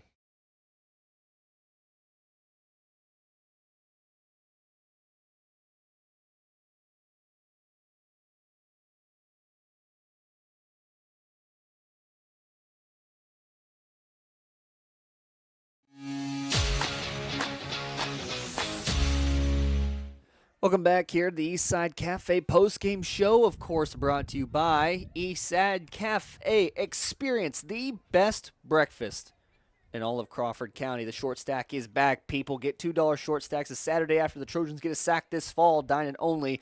Restrictions apply. But go to 120 South Ozark Street in Girard and experience Eastside Cafe. Once again, the best breakfast in all of Crawford County. Proud supporters of Trojan Athletics. Well, Jess, I mean, we kind of mentioned it. Not really a bad game at all, but, I mean, it kind of got out of hand there at the end. And, I mean, there's not much you can really do when you got a guy like that running the football as well as he was. But now joined alongside by Coach Neil Philpott. Coach was an early start there, trading blow for blow. Special teams was a high point in the game for sure. But, I mean, Parker Schwarz, just a hard kid to stop. Really looking forward, I mean, any keys on run defense that you were looking at for him, or is he just kind of unstoppable out there? No, you miss a tackle, he's got the ability to take it 75 yards on you. And yeah. So, sometimes other kids, you miss a tackle, you rally to save the day and live to fight another day. And but when you got a guy like that, then if you miss a tackle, he's going to be. I mean, you go to the scoreboard, say we had 7 missed tackles, and he had 7 touchdowns. We had 7 touchdowns. So. It's one of those things that he's a good player. I thought at times our defense played really well. And like I said, handful of those plays and our first drive, we made them earn it. And last couple games of film, it's first, second, third play, they scored 65-yard touchdown. We made them earn it at least and keep snapping it, keep putting it, maybe putting it on the ground. But they're a good team. They're physical. Their quarterback's a good little player within their system. Had some nice big, long plays, pass plays that we did not cover very well, that we busted. And one of them we talked about at halftime on adjustments, and they came right back and did it again. So a little frustrating.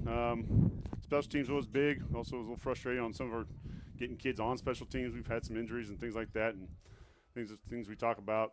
Pay attention, make sure we know what's going on. Special teams is a big part of it, and you should. So we're just got caught watching a little bit. So I don't know. It's I thought our kids played hard. I will say that. I told that in the huddle. I thought they were physical. We just got maybe a little out horsed in a little couple different places. We got some injury bug. We had put in a defense with a couple guys, and they got hurt, and so that kind of changed how we play that defense. And that's schools like this. You get 1 or 2 kids hurt, you're gonna maybe struggle in some places. So, but if our kids played hard, we got to get healthy. We kind of came into the game a little banged up already, but so that's moving forward. Got a chance still to win a playoff or win a district game, get maybe a home playoff game. So we got to learn from this, put it to bed, and move forward to Anderson County. Mm-hmm. The air attack looked great tonight. It seemed like Colin was pretty much on fire. Missed a few there late, but still, I mean, what was he seeing on the field, do you think, that opened up for him, and what was in film that showed that Prairie View could be thrown on? They were giving us some stuff, the underneath stuff a little bit. We need to be able to – I thought he was accurate. I think he can be more accurate and more on time, but we caught the ball, broke a few tackles, got in some space. But like I said, I thought our kids played hard and fought. The last score, go down there, and the clock's rolling, but they got a lot of their starters still in and go down and execute some things. And so that shows their character a little bit. But like I said, you kind of walk away a little bit with your head held up high if you're playing hard and you get beat by a better team. But at the end of the day, we want to become that better team. So we got to get better, and we want to walk away with wins. So after a good effort and good showing. So kids know that, and I think we'll get back to work tomorrow and see how banged up we are, and then, like I said, put it to bed and move on. Perfect, Coach. Well, you mentioned it. Still got a chance for a home playoff game. I hope that goes in our favor, and good luck next week at Anderson County. Yep, we got to take care of business. So, all right. Thank you. Thank you very much for joining us. That was Coach Neil Philpott here on the Community National Bank and Trust post-game coach interview. Serving the area for 30 years, stop in soon to pick up your very own Girard Trojan Instant Issue Mascot Debit Card. Community National Bank and Trust, a proud supporter of Girard Schools. Learn more online at mybankcnb.com. We'll take one last break here, and then we'll get out of here on Girard Sports Live. Since 1918, GN Bank has been the heart of our community. Big enough to meet all your banking needs, but small enough to offer that personal touch you deserve. From agricultural loans to home mortgages, GN Bank has the expertise, products, and service to help you thrive. With a pledge to treat others ethically, be adaptable, focus on customers, and invest in the communities they serve, GN Bank is committed to your success. The best place to bank and borrow, GN Bank, where community banking truly comes first. Equal housing lender, member FDIC. I was hoping to talk to someone about updating my insurance policy. I am able to understand complete sentences. That was a complete sentence? I didn't understand that. Or can I just talk to a person? No one talks to humans anymore. Sometimes humans are just more helpful. I hear you. Why don't we review your coverage with a super check? Farm Bureau Financial Services. It's your future. Let's protect it. Call Judd, Lori, Ginny, or Amber in Girard today.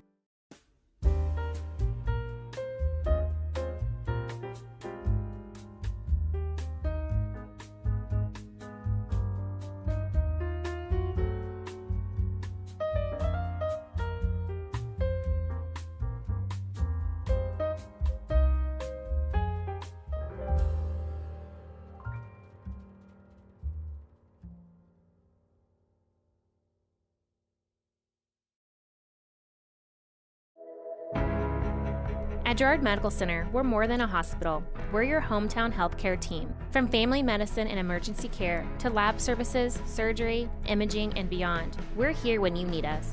Compassionate care close to home. To learn more about our high-quality care and everything that we have to offer, visit GirardMedicalCenter.com. A proud supporter of the Girard Trojans and your hometown team for health and healing. Rooted in rural, focused on you. Siebert back to pass. Lehman diving for the end zone, and they get the listing. Lehman passes off to Siebert on the far wing. Siebert the lob, and Lehman with the alley-oop dunk to close the deal. Lehman a hard hit ball to left field. Siebert is at the wall, and they close another one. Lehman Realty with another big-time win. Lehman Realty, proud to support the Girard Trojans. From the phone call to the service call, Roto-Rooter is there with fast and reliable sewer and drain service. From repair and replacement to septic and grease trap pumping, Roto-Rooter is here for you. With video inspections, Roto-Rooter can identify the exact issue to get the repair done quickly and correctly. Complete sewer line repairs or replacements, Roto-Rooter has you covered. Serving Crawford, Bourbon, and Cherokee counties, Roto-Rooter, 620-231-5630.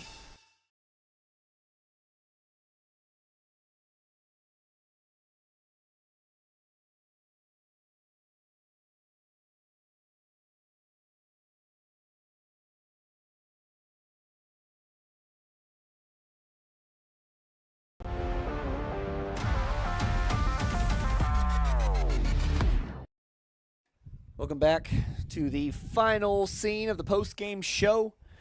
Girard Trojans fall in this one big to the Prairie View Buffalo, but man, that is one good team, and I gotta tell you, they're gonna be dangerous down the path in the postseason. But with all that said, Jess, last thing we gotta do here is crown ourselves a player of the game. Who you leaning towards? Man, we talked about it off camera, Daryl. I mean, we could go Gavin Huber, Trent Onyebeni. We, talked about Corvin Bowen with the big kick return early, and I just don't know, Daryl. I'm going to leave this. Ben Collin had a good game at the quarterback. Ashbacher set the edge early. Always could talk about Blake Brokaw. But I give you a whole bunch of chances, Daryl. You get to pick one. Well, I think personally, you mentioned him. Onyebeni was who I was leaning towards. He had himself a good game, and man, he never quit up until the end. And that's something I always admire in a player. And he was those freaking returns on special teams and just everything he was doing for the team. I think that's who I'm going to crown our player of the game, Trent Onyebeni. Brought to you by Evans Motors. Get the keys to your next ride with a stop at Evans Motors. Nate and Eddie have decades of experience getting folks into the right car, truck, van, or SUV that's right for them and their family. Stop in soon to see them. at the intersection of Highway 69 and 400, just south of Pittsburgh, or see their full selection online at evansmotors.net.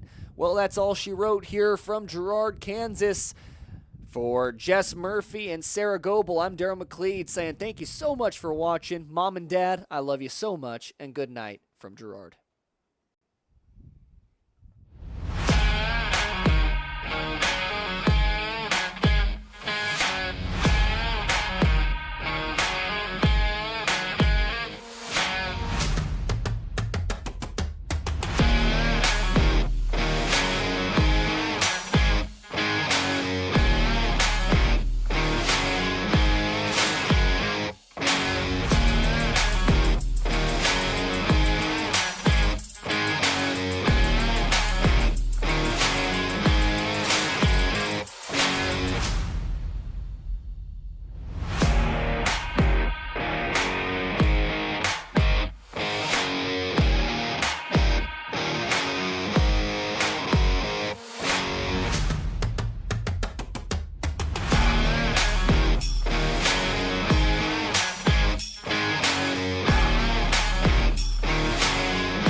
Thanks for watching.